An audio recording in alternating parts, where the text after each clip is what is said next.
ஆமே. இந்த பாடல ஒரு தடவை தான் நான் கேட்டேன். நீங்க எத்தனையோ தடவை கேட்டுட்டு இருக்கிறீங்க. அல்லேலூயா. இந்த பாட்டை இப்ப பிரவீனா கிட்ட இதை ஒன்று எழுதி தர முடியுமான்னு கேட்டா எழுதிடுவாளா? அல்லேலூயா. ஆமே. இதுல இருக்கிற ஆர்வத்தை பொறுத்துதான் அது புரியும். அல்லேலூயா. புரியுதா உங்களுக்கு? இதுல சில அடிகள் நான் கேட்கவே இல்லைன்னா சேர்த்துதான் பாடுகிறேன். ஏசு இன்னும் ஆளுமையா இருக்கிற அடியே கிடையாது. ஏதோ 2 அடியே ஏதோ ஒரு வார்த்தை ஏதோ பாடினவர் பாட்டை கேட்டிருக்கிறேன். அல்லேலூயா. இயேசு என்னும் ஆளுமையார் எம் படகு நேர்த்தியாக ஓட்டுறார்வா எம் படகு. தேசம் மொத்தம் 2 தான் எம் படகு.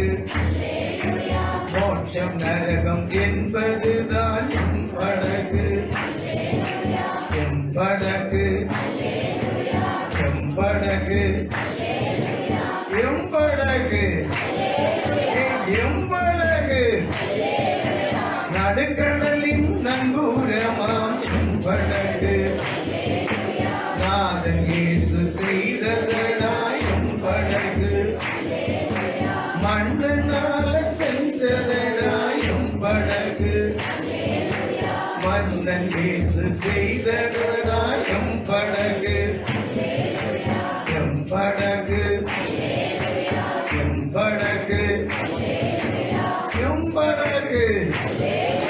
அல்லேலூயா. எம்படகு என்று எதைத்தான் பாடுகிறார் பக்தர்? நம்முடைய சரீரத்தை. அல்லேலூயா. இதுக்கு எத்தனை ஸ்டேஷன் தான் உண்டா? 2 ஸ்டேஷன் தான் உண்டா? அல்லேலூயா. ஆமென். நம்முடைய கிரியைகள் பலன் தான் அதுக்கு எதா இருக்குமா? ஆமென். டிக்கெட்டா இருக்கும். அல்லேலூயா. ஏசாயா தீர்க்கதரிசியின் புத்தகம் 3ஆம் அதிகாரத்துல 10வது 11ஆம் வசனத்தை எப்போ மனசுல வச்சிருக்கணும். அந்த வசனத்தை தொட்டு சத்தமா படிங்க. உங்களுக்கு நன்மை உண்டாகும் என்று நீதிமான்களுக்கு சொல்லுங்கள். ஆமென். நல்லா கவனிச்சுங்க. ஒவ்வொரு வசனத்தை அப்படியே உட்கொண்டு விடணும். உங்களுக்கு நன்மை உண்டாகும் என்று நீதிமான்களுக்கு சொல்லுங்கள். அவர்கள் தங்கள் கிரியையின் பலனை என்ன செய்வார்கள்? அனுபவிப்பார்கள். அல்லேலூயா. இந்த வசனத்தை அப்படியே கொஞ்சம் தியானிச்சு படுக்கிறது. அப்பொழுது கொஞ்சம் பாரத்தோட சில காரியங்களை வச்சு ஜெபம் பண்ணிட்டு அப்படியே படுத்திருக்கும் போது அப்படியே கர்த்தர் ஒரு உணர்வை கொடுத்தார். உள்ளால எவ்வளவு ஜெபித்தாலும் எவ்வளவு ஜெபிக்கிறோம், அநேகருடைய வாழ்க்கையில ஒரு திருப்பம் வர மாட்டேங்குது. நம்ம ஜெபிக்கிறதுக்கு பலன் வந்து சேர மாட்டேங்குது. அதை எதிர்பார்த்து அந்த ஆட்கள் அந்த குடும்பத்தை நம்ம கவனிச்சுட்டே இருக்கிறோம். சோர்வு வருகிறது, ஒரு சலிப்பு வருகிறது. அல்லேலூயா. அப்பொழுது கர்த்தர் இந்த வசனத்தை கொண்டு உணர்த்தினது, செய்கையின் பலனை என்ன செய்வாரா? வாய் திறந்து சொல்லுங்க. செய்கையின் பலன் அவங்க என்ன செய்வாங்களாம்? அனுபவிப்பார்களாம். அல்லேலூயா. அப்படின்னா ஜெபம் மாத்திரம் அல்ல, செய்கை ரொம்ப முக்கியம். அதை விட ஒருபடி முக்கியம் செய்கை என்று பார்க்கிறோம். செய்கையின் பலனை கர்த்தர் நம்ம மேல திருப்பிட்டே இருந்தாருன்னு சொன்னா, நாம ஜெபத்துல ஆமென் ஜெபம் ஒரு நாள் நிறுத்த இல்லைன்னா மாற்றி செய்ய பேத்துல இடம் கிடையாது. சாகர வர ஜெபித்துதான் ஆகணும், அவரை மயப்படுத்தி தான் ஆகணும். ஆமென். நமக்காக இல்லைன்னா மற்றவங்களுக்காக தேவ சமூகத்துல நாம வேண்டிக் கொண்டு இருக்கணும். அது ஆமென். கலாத்தியர் ஆமென் 6:2 ஒரு வாரத்தை ஒருவர் என்ன செய்யணுமா? சுமக்கணுமா? அல்லேலூயா. கிறிஸ்து உங்களுக்காக ஜீவனை விட்டது போல நீங்களும் உங்கள் ஜீவனை மற்றவர்களுக்காக என்ன செய்யணும்? அவன் அதனால்தான் பவுல் சொல்லுவார், மரணம் ஏன் சரீரத்தில் ஜீவன் உங்களிலும் பலன் செய்கிறது. அவன் குறித்து சபைக்கு 5ஆம் அதிகாரத்தில் சொல்லும் போது, மரணம் என் சரீரத்தில் என்ன செய்கிறது? கிரியை செய்து என்ன கஷ்டப்படுத்திட்டு இருக்கிறது. ஆமென். அதுக்கு நடக்க நடக்க உங்கள கிறிஸ்துவின் ஜீவன் பலன் செய்துட்டே இருக்கிறார். அல்லேலூயா. இப்படித்தான் வேதம் நம்மை நடத்துகிறது. அதனால ஜெபம் அவன் ஒரு நாளும் நிறுத்தக்கூடியது அல்ல. நிறைவு ஜெபத்துக்கு கிடையவே கிடையாது. அவன் ஜெபிக்காதவங்க கிறிஸ்தவங்களா இருக்கவும் முடியாது. நான் சிலர்லாம் சொல்லுவேன், நிறைய பிரச்சனைகள் சொல்லுவாங்க, முழங்கால் போட்டு கொஞ்சம் ஜெபிப்பீங்களான்னு கேட்பேன், அவ்வளவுதான். அல்லேலூயா. முழங்கால் படிட்டு ஜெபிக்கிற அந்த அனுபவம் இல்லாம கிறிஸ்தவனா ஜீவிக்க கூடாது, முடியாது. டைட்டஸ் எல்லாம் பல தடவை சொல்லி இருக்கிறேன், நீ முழங்கால் நின்று ஜெபிக்கணும். அல்லேலூயா. ஆமென். ஆனா அது அப்படியே இருக்கட்டும். நம்ம கிரியையின் பலனை கத்த நம்ம மேல திருப்பிக்கிட்டு இருந்தா நம்ம ஜெபத்துக்கு எப்படி பதில் வரும்? என்ன விடுதலை வரும் ஜெபத்துல? ஆமென். அப்படின்னா கிரியைகளை கண்டிப்பா என்ன செய்யணும்? சிந்தித்து பார்க்கணும், யோசித்து பார்க்கணும். நம்ம கிரியைக்கு தேவ சமூகத்தில் என்ன பலன் கிடைக்கும்? நம்முடைய கிரியைகள் தேவ சமூகத்துல இல்ல மனுஷ சமூகத்திலே எப்படி இருக்கிறது என்பதை நம்ம ஆழமாக சிந்தித்து அந்த ஜெபத்தோடு கூட அந்த கிரியையை நம்ம அப்படியே சேர்த்து பலனடைய பழகிக்கொள்ள வேண்டும். அல்லேலூயா. நமக்காக ஜெபிக்கிறவர்கள் ஜெபிக்க ஜெபிக்க நமக்கு என்ன உணர்வு வர வேண்டுமானால் கிரியை சரிப்படுத்துகிற உணர்வு வர வேண்டும். அல்லேலூயா. கிரியை சுத்தமா தேவனுக்கு சித்தமான பிரியமானதை மாறினால் அதன் பிறகு விடுதலைக்கு பெரிய பிரச்சனையே இருக்காது. நினைப்பதற்கும் வேண்டுவதற்கு அதிகமாக உனக்கு பதில் செய்வார். அல்லேலூயா. ஆமென். அதனால கிரியைகளை குறித்து கொஞ்சம் தயவாக சிந்தித்துக் கொள்ளுங்க, யோசித்துக் கொள்ளுங்க. நம்முடைய தலைப்பு அநேக நாட்களாக சிலுவையை பற்றிய உபதேசத்தினுடைய தலைப்புல முக்கியமான சில சிறிய தலைப்புகளை நாம பிரித்து சிலுவையை பற்றிய உபதேசத்தினுடைய நோக்கம் அந்த நித்திய ராஜ்யத்தை கடந்து செல்லுவதற்கு அவரோடு கூட சிலுவை சுமந்து செல்ல வேண்டும். நானே வழியும் சத்தியமும் ஜீவனுமாய் இருக்கிறேன் என்று அவர் சொல்லுகிறத நாம சேர்த்து தியானித்து வருகிறோம். எனக்கு அன்பான தேவ பிள்ளைகளே, கடைசியாக அந்த ஜீவ விருட்சத்தை நம்ம அடையணும். அதுதான் நம்முடைய பிரயாணத்தினுடைய அச்சத்தின் முடிவு, ஜெயம். அல்லேலூயா. அதற்கு நான் தான் அந்த வழி சத்தியமும் ஜீவனுமாய் இருக்கிறேன் என்று சொல்லுகிறார். அதை நம்ம வேதத்துல தொடக்கத்தில் இருந்து நாம் கண்டுபிடித்த பொழுது மண்ணான மாமிசமான மனுஷன் ஜீவ விருட்சத்தின் கனியை பறித்து என்ன செய்யக்கூடாது, புசித்திடக்கூடாது. மண்ணான மாமிசமான மனுஷன் நித்தியமாக ஜீவிக்க கூடாது. அவர் போட்ட அந்த அறுதி ஆயுசு நாட்கள் 70 வருஷம் என்கிறத அவர் அதற்குள்ளால முடித்து அதற்கு உள்ளால அவன் ரட்சிப்பு கிடைத்த அந்த தன்மையை அடைந்து ஆக வேண்டும். அதாவது இந்த பூமியில வாழ்வதற்கு அவருக்கு கொடுக்கப்பட்டிருக்கிற இந்த மாமிசமான சரீரம் மகிமை அடைந்து விட வேண்டும். பரலோகத்துக்குரியவனுக்குரிய சரீரம் அல்ல நம்மிடத்தில் இருக்கிறது. இந்த சரீரத்துக்கு தான் இந்த பூமி, இந்த உலகம். பல தடவை நான் சொல்லிக்கிட்டே இருக்கிறேன், பரலோகத்தில் வாழ்வதற்கு நமக்கு இந்த சரீரம் தகுதியானது அல்ல.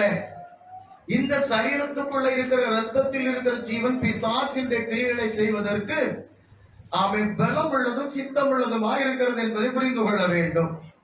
அதனால நமக்குள்ளால கிறிஸ்துவின் ஜீவன் நமக்குள்ள இந்த ரத்தத்துக்கு பதிலாக ஜீவனுக்கு பதிலாக கடந்து வந்து நம்மை நடத்த வேண்டும். அப்பொழுது இந்த மாமிசம் கிரியைகள் எல்லாம் நம்முடைய சரீரத்தின் அவயவங்கள் எல்லாம் நீதியின் அவயவங்களாக மாறிப்போம். அல்லேலூயா. அந்த மகிமையடைந்த நீதியின் அவயவங்கள் உள்ள சரீரம் மாத்திரமே இந்த மண்ணான மாமிசமான சரீரத்தில் இருக்கிற தன்மையெல்லாம் அழித்து மறுரூபப்படுத்தப்பட்டால் மாத்திரமே நாம் அந்த ராஜ்யத்தில் என்ன செய்ய முடியும், ஜீவிக்க முடியும். அப்பதான் அங்க போக முடியும். இந்த மண்ணுக்கு எடுத்தது மாமிசத்துக்கு எடுத்தது நம்மிடத்தில் இருந்தா இந்த பூமி ஒரு ஈர்ப்பு சக்தி இருக்கிறது, அந்த இழுக்கிற சக்தி இருக்கிறது, நம்ம இழுத்து வைத்துக் கொள்ளும். இதற்கு இந்த மண்ணுக்கும் மாமிசத்தும் மறித்தால் இந்த பூமி நம்ம என்ன செய்து விடுமா, அனுப்பி விடும் என்று வேதம் சொல்லுகிறது. அல்லேலூயா. அதனால நாம் அந்த ஜீவ விருட்சத்தின் கனியை பறித்து புசித்து விடக்கூடாதபடி மண்ணான மாமிச சிந்தைக்குரிய மனுஷன் அதை பறித்து புசித்து ஜீவனோடு இருக்கக்கூடாது. அதற்காக அவன் அதற்குரிய தகுதியோடு அதை பறித்து புசிக்க ஒரு வீசி கொண்டிருக்கிற சுடரொளி பட்டயத்தை அந்த ஜீவ விருட்சத்தினுடைய அந்த கனி விருட்சம் இருக்கிற இடத்துக்கு அந்த பாதுகாவலா என்ன செய்திருக்கிறாரா? அவன் அந்த விருட்சத்துக்கு நாம் கடந்து போக வேண்டுமானால் இந்த வீசிக்கொண்டிருக்கிற சுடர்வழி பட்டயத்தின் வழியாகத்தான் கடந்து போகணும். அந்த ஜீவன் நமக்குள்ள வந்து விட்டால் நம்முடைய சரீரம் என்ன செய்து விடும்? மகிமை அடைந்து மறுரூபப்பட்டு விடும். அதற்காக தான் வைக்கப்பட்டிருக்கிறது அந்த ஜீவன். அதை புசித்து அவை நாம் மறுரூபப்பட்டு அதன் பிறகு நித்திய ஜீவனை அடைந்து அங்க போய் என்ன செய்யலாம்? ஜீவிக்கலாம் என்பதற்கு அவை வைக்கப்பட்டிருக்கிற சுடரொளி பட்டயத்தை தாண்டி போகிற பிரச்சனையை தான் நாம இந்த நாட்கள பாடமாக தயாரித்து வருகிறோம். அல்லேலூயா. சுடரொளி பட்டயத்தை தாண்டி போகிற காரியத்தில் இருக்கிற பிரச்சனை, அவை அந்த வெளிச்சத்தில் இருக்கிற பிரச்சனை, அந்த சுடரொளியில் இருக்கிற பிரச்சனை என்ன என்பதை நாம் அறிந்து அவன் அந்த சுடரொளி நமக்குள்ள பிரகாசிக்க வேண்டும். அல்லேலூயா. ஆனால் அங்க வைத்திருக்கிற அந்த சுடரொளி பட்டயத்தினுடைய முழு தன்மையும் தனக்குள்ளாக கொண்டு அவர் இந்த பூமியில பிரவேசித்து வந்து அவருக்குள்ள இருக்கிற அந்த ஜீவனை நமக்குள்ள தந்து நம்மை கொஞ்சம் கொஞ்சமாக பூரணமான பிரகாசம் வெளிச்சம் உள்ளவர்களாக ஒளி உள்ளவர்களாக மாற்றி அந்த சுடரொளி பட்டயத்துக்கு நேராக அவர் நம்மை அனுப்புவார். ஆனால் நமக்குள்ளால இருளோ மாமிசத்துக்கு எடுத்த மண்ணுக்கு எடுத்த தன்மைகளோ இல்லாததுனால சுடரொளி பட்டயம் நம்ம என்ன செய்யாது? சேதப்படுத்தாது நம்ம என்ன செய்து விடும்? தடை செய்யாம அனுப்பிவிடும் என்பதுதான் சத்தியம். அல்லேலூயா.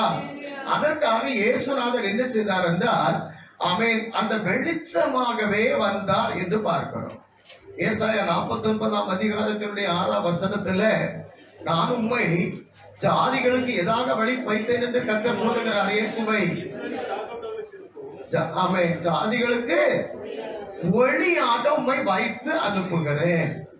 அவன் யோவான் சுவிசேஷத்துல வார்த்தை, பிதாவின் வார்த்தை இருந்தது, அந்த வார்த்தை தேவனிடத்தில் இருந்த அந்த வார்த்தையே தேவனாக இருந்தது, அவருக்குள் அந்த ஜீவன் இருந்தது, அந்த ஜீவன் மனுஷருக்கு ஒளியாக இருக்கிறது. நல்லா உங்களுக்கு அப்படியே புரிந்து வந்திருக்கும் நினைக்கிறேன். பல தடவையாக இதை சொல்றதுல நீ சோர்ந்து போக கூடாது, தெளிவா இதை புரியணும் உனக்குள்ளால. அல்லேலூயா. அவன் அந்த வெளிச்சத்தை, சுடரொளி பட்டயத்தில் இருக்கிற வெளிச்சத்தை நமக்குள்ளாக பூர்ணப்படுத்தினால் நமக்குள்ள இருள் இராது. நம்ம பாவம் என்று சொல்லுவது, பிசாசுடைய கிரியை சித்தம் என்று சொல்லுவதெல்லாம் நமக்குள்ளால அழிக்கப்பட்டு போகும் அந்த வெளிச்சத்தினாலே. அதைத்தான் யோவான் 1:9 உலகத்துல வந்து எந்த மனுஷனையும் அந்த சுடரொளிக்கு சமமாக பிரகாசிப்பிக்கிற நெய்யான ஒளிதான் அந்த ஜீவனாகி கிறிஸ்து. அல்லேலூயா. ஆமென். யோவான் 8ஆம் அதிகாரத்துல 12வது வசனத்தை நாம் படிக்கிற பொழுது, யோவான் 8ஆம் அதிகாரத்துல விபச்சாரத்துல ஒரு பாவத்துல பிடிக்கப்பட்ட ஸ்திரீயும் அவளை கல்லெறிந்து கொல்லுவதற்கு பிரமாணத்தின்படி நடத்துவதற்கு ஆமென் பரிசேயரும் போதகர்கள் எல்லாம் வராங்க, விரட்டிட்டு அவளை. அப்பொழுது இயேசுநாதர் பக்கத்துல வந்த உடனே அவளை நிறுத்திட்டு, இவன் இப்படி கையும் மெய்யுமாக சாட்சியோடு பிடிக்கப்பட்டவர், இவளை என்ன செய்ய சொல்லி இருக்கிறார் மோசே? கல்லெறிஞ்சு கொல்ல செய்ய சொல்லி இருக்கிற, நீ என்ன சொல்லி கேட்கும் போது அவன் ஒளி ஆகிய கிறிஸ்து என்ன செய்தார் என்று நீங்க யோசிக்கணும். உலகத்துல வந்து மனுஷனை எப்படி பிரகாசிப்பிக்கிறார் என்று நீங்கள் அறியணும். 12ஆம் வசனம் படிச்சீங்கன்னா அதுல, நான் உலகத்துக்கு ஒளியாய் இருக்கிறேன், என்னை பின்பற்றுகிறவன் இருளிலே நடவாமல் வெளிச்சத்தில் என்ன செய்வான்? ஜீவன் அந்த ஒளியை அடைந்திருப்பான். அந்த வெளிச்சத்துல என்ன இருக்குன்னா ஜீவன் இருக்கிறது. அல்லேலூயா. அவர் ஜீவ ஒளியாக இருக்கிறார். அவன் என்ன அப்படி கேட்டு என்னோடு சார்ந்து நடக்கிறவன் வெளிச்சத்துல நடப்பான். அவன் என்ன செய்தார் தெரியுமா? அப்படியே தரையில ஏதோ எழுதினார் என்று மாத்திரம் சொல்லப்பட்டிருக்கிறது. எந்த அக்ஷரத்துக்கும் அங்க விளக்கம் சொல்லல. அதை கவனித்தவங்க எல்லாம் கல்ல கீழே போட்டு என்ன செய்தாங்களா? ஆமே. ஆனா அவர் ஒரு வார்த்தை சொல்லிட்டு எழுதினார், உங்களில் பாவம் செய்யாதவன் முதல் கல் என்ன செய் எரி அப்படின்னு சொல்லிட்டு அவர் எழுதினார் என்று படிக்கிறோம். எனக்கு அன்பான தேவ பிள்ளையே, அவனுக்குள்ளால அவன் ஜென்ம பாவத்திலேயே ஜென்ம பாவியா இருக்கிறான் என்பது அவனுக்கு தெரியல. இந்த ஒளியாகிய கிறிஸ்து அவனோடு இடைப்பட்ட போது அவனுக்குள்ளால அவன் பாவி, நான் கல்லெறிகிறதற்கு அருகதை அற்றவன் என்பதை கர்த்தர் ஒரு வார்த்தையில் அவனுக்கு உணர்த்தி விட்டார். ஒரு அலையிலே சொல்லுங்க. அப்படித்தான் மனுஷனை தனக்குள்ள இருக்கிற பாவத்தை அவன் அறிந்து அறிக்கையிட்டு வெளியே தள்ளிவிட, அவனுக்குள்ள இந்த வெளிச்சம் கொஞ்சம் கொஞ்சமா பூரணப்பட, அவர் உலகத்திற்கு எதாக வந்தேங்கிறாரு, ஒளியாக வந்தேன் அப்படின்னு சொல்லுகிறார். அல்லேலூயா. நான் உலகத்துக்கு ஒளியாக வந்தேன் என்று 9ஆம் அதிகாரத்துல 5ஆம் வசனத்துல சொல்லுவார் யோவான் சுவிசேஷத்துல. எனக்கு அன்பான தேவ பிள்ளையே, அவன் இப்ப 1 யோவான்ல யோவான் எழுதுகிறான். நம்ம படித்து தியானித்து வந்து கொண்டிருக்கிற வசனம் 5ல இருந்து படிக்கிற பொழுது, அவன் தேவன் ஒளியாய் இருக்கிறார், அவரில் எவ்வளவு என்னதில்லை, இருள் இல்லை. அவர் ஒளியாய் இருக்கிறது போல நாமும் அவரோடு கூட அந்த வெளிச்சத்தில் ஐக்கியப்பட்டிருந்தால் ஒருவரோடு சேர்ப்போம். அவரோடு அந்த வெளிச்சத்தோடு நாம ஐக்கியப்பட வேண்டும். அந்த வெளிச்சத்துக்கு நான் இன்னொரு விளக்கம் சொல்லும் போது, பரிசுத்தத்தினுடைய பூரணமே அந்த வெளிச்சம் வந்து நான் உங்களுக்கு தெளிவுபடுத்தி இருக்கிறேன். அவரில் இருக்கிற பரிசுத்தம் தான் வெளிச்சம். அல்லேலூயா. அந்த பரிசுத்தத்துக்கு எடுத்து சுவிசேஷம் உனக்குள்ளால தெளிவுபடுத்த உனக்குள்ள இருக்கிற பாவம் நீங்கி நீ வெளிச்சமாய் கொண்டிருப்பாய். எதை தாண்டி நீ ஜீவ விருட்சத்தின் கனியை புசிக்க, அந்த வீசிக்கொண்டிருக்கிற சுடரொளி பட்டயத்தால நீ தடைப்படுத்தப்படாதபடி விடுதலையோடு நீ கடந்து செல்லுவதற்கு. அல்லேலூயா. அதைத்தான் நம்ம படித்துக் கொண்டு வருகிறோம். எனக்கு அன்பான தேவ பிள்ளையே, ஜீவ விருட்சத்துக்கு போகும் வழியில கடந்து போகிறதற்கு அவன் ஜெயம் பெற்றவன் யாரா, பாக்கியவான் என்று வெளிப்படுத்துற விசேஷம் 22:14 படிக்கிறோம். அல்லேலூயா. ஆமே. நீதிமொழியில 8ஆம் அதிகாரத்துல 34-35 வசனங்களை படிக்கும் போது, ஆமே, என்னை அது இருக்கட்டும், என்னை கண்டடைகிறவன் ஜீவ விருட்சத்தை கண்டடைகிறான். பாருங்க, அந்த ஜீவ விருட்சத்துக்கு அடுத்த விளக்கத்தை தீர்க்க தரிசனத்துக்குள்ள வைத்து விட்டு, சுடரொளி பட்டயத்துக்கு அடுத்த விளக்கத்தை அவன் தீர்க்க தரிசன சத்தியத்துக்குள் வைத்து விட்டு, அந்த தீர்க்க தரிசனத்தினுடைய அந்த பூரணத்தை தேவன் ஒவ்வொரு பாகங்களிலும் கொஞ்சம் கொஞ்சமாக அந்த வெளிச்சத்தினுடைய பரிசுத்தத்தினுடைய சத்தியம், அந்த வெளிச்சத்தை தாண்டி செல்ல தடைப்பட்டிருக்கிற உனக்குள் இருக்கிற இருளாகிய மாமிசம், உலக மோகம், இவைகளை எல்லாம் பாடமாக கொஞ்சமாக அச்சத்துல கொண்டு வந்து அந்த ஜீவ விருட்சத்துக்குள்ள அவன் கடந்து செல்ல அதிகாரம் பெற்றவன் பாக்கியவான். அல்லேலூயா. அவன் அச்சத்துல கொண்டு அதை சொல்லி முடிக்கிறார். அப்ப அதற்கு இடையில இருக்கிற அத்தனையுமே அவன் தடையா இருக்கிற மாமிசத்தன்மை, உலக மோகம், பிசாசுடைய சித்தம், அத்தனையும் நமக்குள்ளால இருக்கிறத நம்ம புரிந்து கொள்ள அவன் கல்ல எரிய அலடி சொல்லல, ஒண்ணுமே சொல்லல. உங்களில் பாவம் செய்யாதவன் அவன் நினைவுல, சிந்தனையில, யோசனையில, வார்த்தையில, வெளிப்படையான கிரியைகள்ல எதுல பாவம் செய்தாலும் எல்லா பாவத்துக்கும் அளவு இதுதான், ஒன்றுதான். கல்ல போட்டுட்டு போனவங்க எத்தனை பேர் விபச்சாரம் செய்ததுனால போனாங்கன்னு சொல்ல முடியாது. இவர் எழுதவும் சொல்லவும் செய்த வார்த்தையில தங்கள் இருதயத்துல, காரணம் இயேசுவானுடைய பிரமாணம் அதே மோசே கொடுத்த பிரமாணமே. மோசே கொடுத்த பிரமாணம் பாத்திரத்தின் வெளிப்புறத்தை சுத்தம், அதாவது மனுஷனுடைய என்னவா யாருங்க கார் எங்க நிக்குமா, பழைக்கியா அங்க நிக்கப்படாதுயா.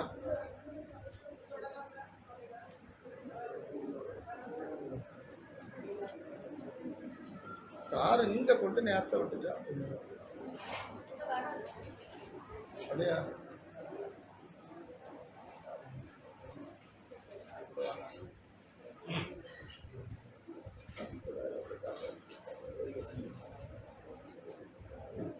அல்லேலூயா. என்ன கவனிங்க,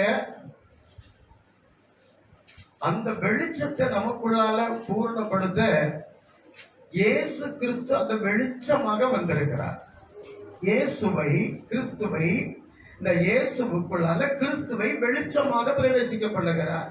இயேசு அந்த மண்ணான மாமிசமான யாருதான், மனுஷன்தான். அவரை மகிமையடைய செய்த கிறிஸ்து அவன் என்ன செய்தாரோ அதைத்தான் பரிசுத்த ஆவியாக நமக்குள்ள திரும்ப வந்து இப்ப கிறிஸ்துவானவர் பரிசுத்த ஆவியாக வந்து நமக்குள்ள அந்த வெளிச்சத்தை என்ன செய்கிறார், பூரணப்படுத்துகிறார். அல்லேலூயா. இப்ப நமக்கு இந்த கிறிஸ்தவத்துக்குள்ளால அடி எடுத்து வைத்து நம்ம கடந்து வந்து ஆமென் இந்த ஊழியர்கள்ல கலந்து ஊழியர்களை செய்து இப்படிப்பட்ட ஊழியங்கள் வளருவதற்கு நம்ம பிரயாசப்பட்டு ஆமென் இதுல ஐக்கியப்பட்டு ஒரு விசுவாசத்துல இந்த வாழ்க்கைக்கு பிறகு பரலோகம் என்கிற ஒரு ஜீவிதம் இருக்கிறது அப்படிங்கிற ஒரு சத்தியத்துக்குள்ள நம்ம நடத்தி கொண்டு வந்து நடத்துவதற்கு எல்லாம் ஒரே காரணம். எனக்கு அன்பான தேவ பிள்ளையே, ஆமென் ஒரு திட்டத்தை கர்த்தர் நம்முடைய ஜீவிதத்துல பூரணப்படுத்தி விட்டார். நம்முடைய ஜீவிதத்தின் பாதையில ஒரு அளவை வைத்து விட்டார். என்ன அப்படின்னா மனுஷனுடைய ஆயுசு நாட்கள் 70 வருஷம். பலத்தின் மிகுதினால அவங்க ஒருவேளை 120 வருஷமா இருந்தாலும் அதுக்கப்புறம் இருக்கிற மனுஷன் ஒருவனை நம்ம என்ன செய்யல, காணவே இல்லை. ஆனால் இந்த மனுஷனுக்கு இதற்கு பிறகு ஒரு ஜீவிதம் இருக்குங்கிற ஒரு வாழ்க்கை இருக்கிறது என்பதை அவனுக்கு விசுவாசத்துல பூர்ணப்படுத்தி அந்த ஜீவிதத்தை அவன் அடைந்து கொள்ளுவதற்கு அவனுக்கு ஒரு வாஞ்சையின் தாகத்தை அவனுக்குள்ள உண்டாக்கி அவனை நடத்துவதற்கு தான் இந்த சுவிசேஷம், அதாவது சுப விசேஷம். இவைகளை நம்ம கேட்டு கேட்டு கேட்டு நாம இதுல வளர இந்த வெளிச்சம் நமக்குள் பூரணப்பட அது சாதாரணமான காரியம் அல்ல. அல்லேலூயா. காரணம் நமக்கு கொடுக்கப்பட்டிருக்கிற மாமிசம், அந்த மாமிசத்தில் இருக்கிற உயிராகிய வல்லமையும் ஆமென் இந்த மாமிசத்துக்கு அடுத்ததையும் இந்த பூமிக்கு அடுத்ததையும் நம்முடைய பெருமை பேர் ஸ்தாபத்துக்கு அடுத்ததையும் தான் நமக்குள்ளால பூர்ணப்படுத்தும். இத பிசாசு தனக்குள்ளால வைத்திருக்கிறான். அல்லேலூயா. நமக்கு திட்டமாக தெரியும். அவன் ஸ்திரீயின் இடத்துல பழத்தை புசித்து அவன் அம்மையாகி பிள்ளை பெற போகிறான். அவன் புருஷனிடத்தில் அவன் அப்பனாகி பிள்ளை பெற போகிறான். அவன் அதனுடைய நோக்கத்தை மறைந்திருக்கிற அந்த காரியத்தை தேவன் எப்படி அந்த ஸ்திரீனிடத்திலையும் அந்த புருஷனிடத்திலையும் சொன்னார் என்றால், அவன் ஸ்திரீனிடத்தில் சொன்னார், அவன் ஆசைதான் உன்னை என்ன செய்திருக்கோம், நீ புருஷன் ஆண்டுகிடுவா. இவங்கிட்ட சொல்றாரு, அவன் ஆசை உன்னை பற்றி இருக்கு, நீ அவனை தான் என்ன செய்வா, ஆண்டு கொள்ளுவாய். அதனால அந்த பிசாசின் தன்மை இந்த மனுஷனிடத்தில் அதான் நம்மிடத்தில் பூரணமாக உண்டு. அல்லேலூயா. அத அவன் எப்படி அவனுடைய சவால் விடும் போது அவன் இப்படிப்பட்ட மனுஷர்கள்ல அவன் அவனுடைய குமாரனாகி கிறிஸ்துவாகிய ஜீவனை பிரவேசிக்க பண்ணி அவர்களை பரலோகத்துக்குரியவர்களாக பூர்ணப்படுத்துவேன் என்கிற காரியத்தை கர்த்தர் செய்ய தொடங்கும் போது அவங்க என்ன செய்தாங்க, அவர் என்ன பிசாசு என்ன சவால் விட்டான்னா, அவன் நானும் உன்னதமானவருக்கு ஒப்பாவேன், அவருடைய பரிசுத்தவான்கள் மேலான சிங்காசனத்தை உயர்த்துவேன். அல்லேலூயா. நானும் உன்னதமானவருக்கு என்ன செய்வேன், ஒப்பாவேன். இந்த மனுஷனை நம்ம தெரிந்து கொள்ள வேண்டிய முக்கியமான சத்தியம். இந்த மனுஷனை அப்படியே அவன் எனக்கு ஜீவன், அவன் என்னுடைய ஜீவன் அவனுக்குள்ள இருக்கிறது, என்னுடைய வல்லமை அவனுக்குள்ள ரத்தத்தில் இருக்கிறது. அவன் அது பாவ ரத்தம், பாவத்தை மாத்திரம் செய்ய பலம் கொடுக்கிற ரத்தம். அந்த ரத்தத்துக்குள்ளாக பரிசுத்தமானதை மாத்திரம் செய்து அவன் இந்த மண்ணான மாமிசமான தன்மை அவன். அல்லேலூயா. இப்போ தேவன் பிசாசை ஜெயித்தார். இயேசு கிறிஸ்து பிசாசை என்ன செய்தார், ஜெயித்தார். அப்படின்னா ஜெயம் என்று சொல்லும் போது ஒரு யுத்தம், ஒரு விளையாட்டு, ஒரு போட்டி. அவன் இப்படிப்பட்ட அவன் ஒரு வேலையில தொழில அவன் முந்தினது, அவன் அதிக பாவம் செய்தது, அப்படிப்பட்ட காரியங்கள் தான் நமக்கு எதை குறிக்கும், ஜெயத்தை குறிக்கும். அல்லேலூயா. ஒரு சத்துருவோடு ஒரு 2 பேர் இப்ப கோலியாத்தும் தாவீதும் யுத்தம் செய்தார்கள் என்று சொன்னால் அங்கே ஜெயம் யார் எடுத்துக்கொண்டார்கள், தாவீது எடுத்துக்கொண்டார். அங்கே செத்தது யாரு, அழிக்கப்பட்டது யாரு, கோலியாத்து. நமக்கு ஜெயம் என்று சொல்லும் போது இதுதான் கிறிஸ்தவத்தில் இருக்கிற முரண்பாடு. வேதத்துக்குள்ளால வரும்போது மனுஷன் ஈஸியா புரியவும் அவன் தெரிந்து கொள்ளவும் அது நிமித்தமாக அவன் அந்த ஜெயமான ஜீவத்தை செய்ய முடியாம இருக்க காரியம் என்ன என்று கேட்டீங்கன்னா, அவன் இப்ப இயேசு கிறிஸ்துவை சாத்தானை எடுத்துக்கொண்டோமானா அவன் இயேசு கிறிஸ்து ஜெயம் எடுத்தார். இயேசு கிறிஸ்து சாத்தானை அவன் சிலுவையில நசிக்கிறார் என்றெல்லாம் நம்ம சொல்லுவோம்.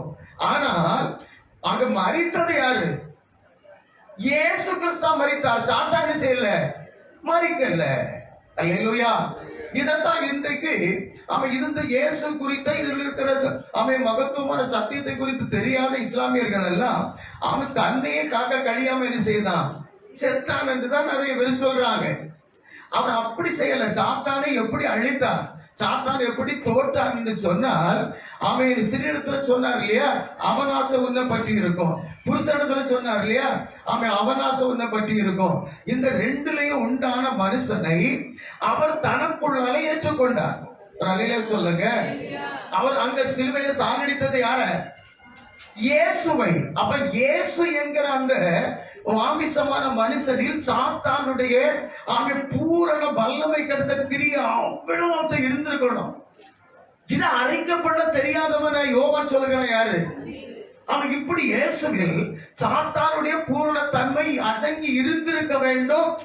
அந்த சாத்தானை அழிப்பதற்கு இயேசுவை அவன் கிறிஸ்துவானவர் இயேசுக்குள்ள போயிருந்து அவன் சாத்தானுடைய எவ்வளவு வல்லமை உண்டோ அவ்வளவு சரீரத்துல எவ்வளவு காயங்களை ஏற்படுத்தி அந்த வல்லமை இருக்கிற ரத்தத்தை ஒரு சொட்டு கூட இல்லாம வெளியே தள்ளி அவருக்கு அந்த பலத்தை கொடுத்து அந்த இயேசுவை சாகடித்ததுதான் சாத்தானை சாகடித்ததுக்கு சமம். சாத்தான் அதோட ஆமென். அதத்தான் 12ஆம் அதிகாரத்துல யோவான் சுவிசேஷத்துல இயேசுநாதர் ஆமென் என்ன படிங்க 31 32 வசனம் படிங்க. இப்பொழுது இந்த உலகத்துக்கு நியாய தீர்ப்பு உண்டாயிருக்கிறது. இந்த உலகத்தின் அதிபதி புறம்பாக தள்ளப்படுகிறான்.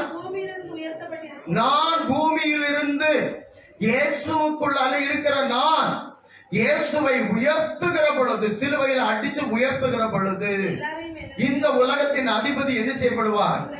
சிலுவையில் அவர் அடித்து இயேசுவை அவன் நம்ம சரியாக அறிக்கை பண்ண வேண்டுமானால் அவன் சர்ப்பத்தை தான் கர்த்தர் கொள்ளிவாய் சர்ப்பத்தினுடைய கடியில் இருந்து மீட்கிறதற்கு சர்ப்பத்தை வெங்கலத்துல செய்து என்ன செய்ய சொன்னார். அப்ப சர்ப்பம் தான் அங்க அடிக்கப்பட்டது. அல்லேலூயா. சர்ப்பம் தான் என்ன செய்யப்பட்டது. ஆமை எபேசிய நிருபம் 2ஆம் அதிகாரத்துல ஆமை 18 வசனப்படி 16 வசனப்படி பகையை சிலுவையினாலே கொன்று, ஒரு அலையிலே சொல்ல, பகையை சிலுவையினாலே கொன்று.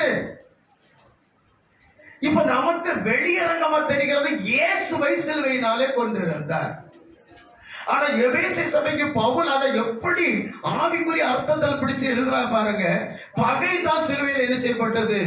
கொல்லப்பட்டிருந்த இயேசு சிலுவையில துடித்து ஆமென் அப்படியே ஜீவனை விடுகிறார். இப்ப பவுல் எழுதுகிறார் பகை சிலுவையினாலே கொன்று. அல்லேலூயா. எந்த பகை? எந்த பகை? இந்த மாமிசமாகிய இயேசுவில் இருந்த அந்த ரத்தத்தில் இருந்த அந்த மாமிசத்தில் நரம்புகள் இருந்த அந்த வல்லமை சாத்தானுடையது. அவன் அந்த வல்லமையை சிலுவையினால் என்ன செய்தாராம்?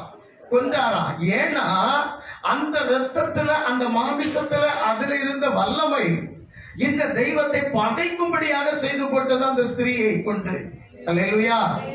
அவன் அந்த ஸ்திரீனிடத்துல அந்த சாத்தான் கிரியை செய்து ஆமென் அவளுக்குள் இருந்த ஆத்மாவுக்கு ஜீவனை எடுத்து போட்டு அந்த ஆதாமுக்குள்ள இருந்த கிறிஸ்துவை எடுத்து போட்டு அந்த 2 பேரையும் பூரணமான மாமிசத்துக்குள்ளவர்கள் ஆக்கி ஆமென் இந்த தேவ சித்தத்தை செய்ய முடியாத பகைஞர்களாக அவரை கண்டவண்ணம் ஒழித்துக் கொள்ளக்கூடியவர்களா மாற்றி போட்டான். அல்லேலூயா. ஆமென். தேவரின் சத்தத்தை தோட்டத்தில் கேட்டு நாங்க என்ன செய்து கொண்டோம்? அது வரைக்கும் அவர் எப்ப வருவார் என்று அவருடைய பிரசன்னத்துக்காக காத்திருந்த ஆதாம் ஏவாளும் ஒழித்து கொண்டார்கள். பகலிலே குளிர்ச்சியான வேளையில அவரோடு என்ன செய்தார்கள் எழுதப்பட்டிருக்கிறது. எப்ப என்ன செய்தாங்க?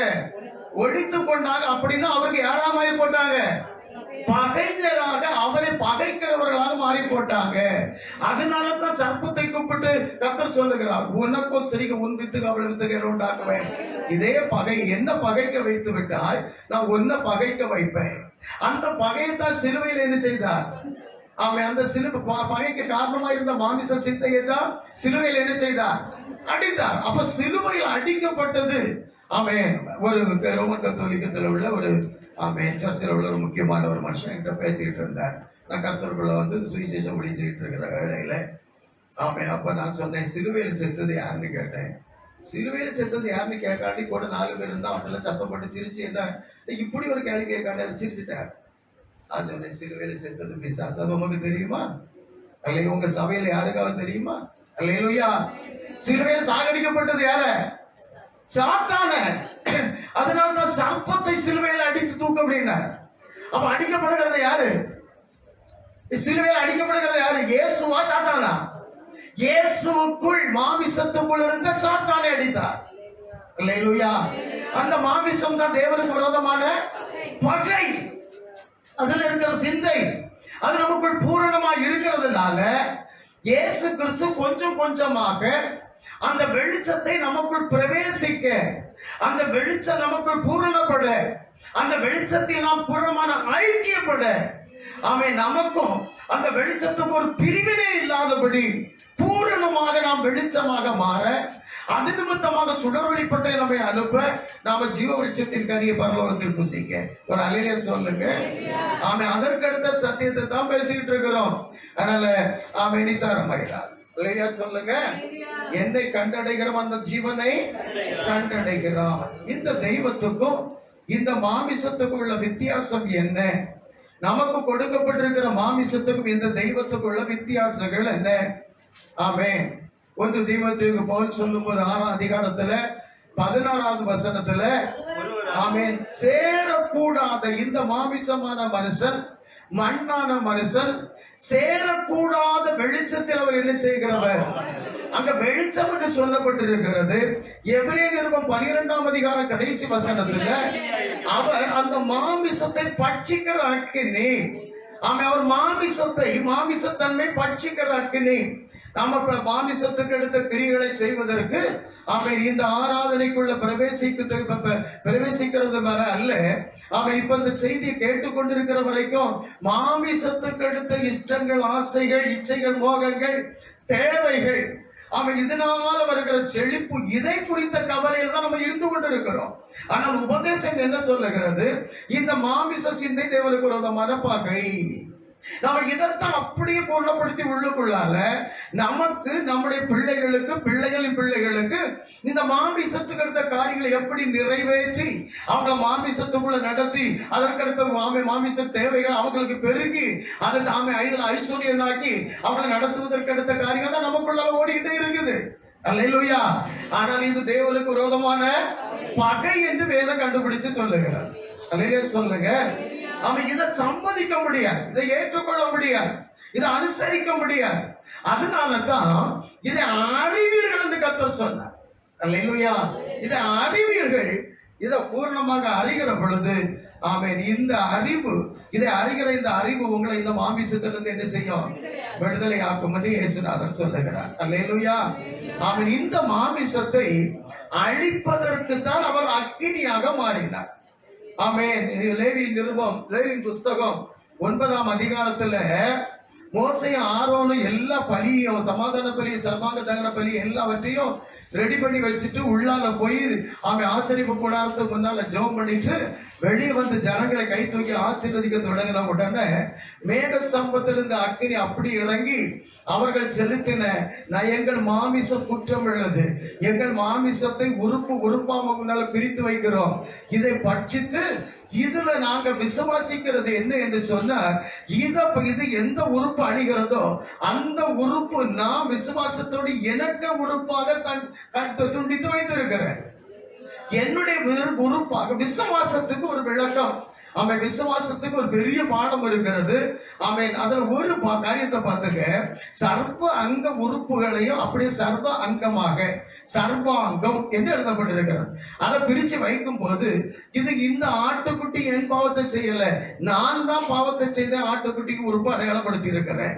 நான் செய்த பாவத்தை ஆட்டுக்குட்டியின் உறுப்புல விசுவாசத்தோடு வைக்கிறேன். அதை தகனிக்க ஒப்பு கொடுக்கிறேன்னா அப்படி அது உண்மையா இருந்தா உடனே மேகஸ்தம்பத்தில் அக்கினி இறங்கி என்ன செய்யும்? ஆனால பலி செலுத்தும் போது நீ எங்கேயாவது இருந்து வேறொரு அக்கினி உள்ள என்ன செய்யக்கூடாது, கொண்டு வந்துடக்கூடாது என்பதற்கு அடையாளமாக அடுத்த அதிகாரத்துல ஆரோனுடைய 2 பிள்ளைகள் அக்கினியை கொண்டு வந்தாங்க. கர்த்தர் பலிபடுத்தும் முன்ன வந்தோட என்ன செய்தார்?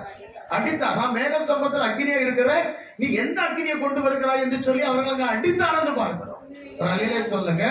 நம்முடைய தெய்வம் யாரா இருக்கிறார்? பட்சிக்கிற, எதை பட்சிக்கிற அக்கினி என்பது திரும்ப திரும்ப சொல்லி தருகிறேன்.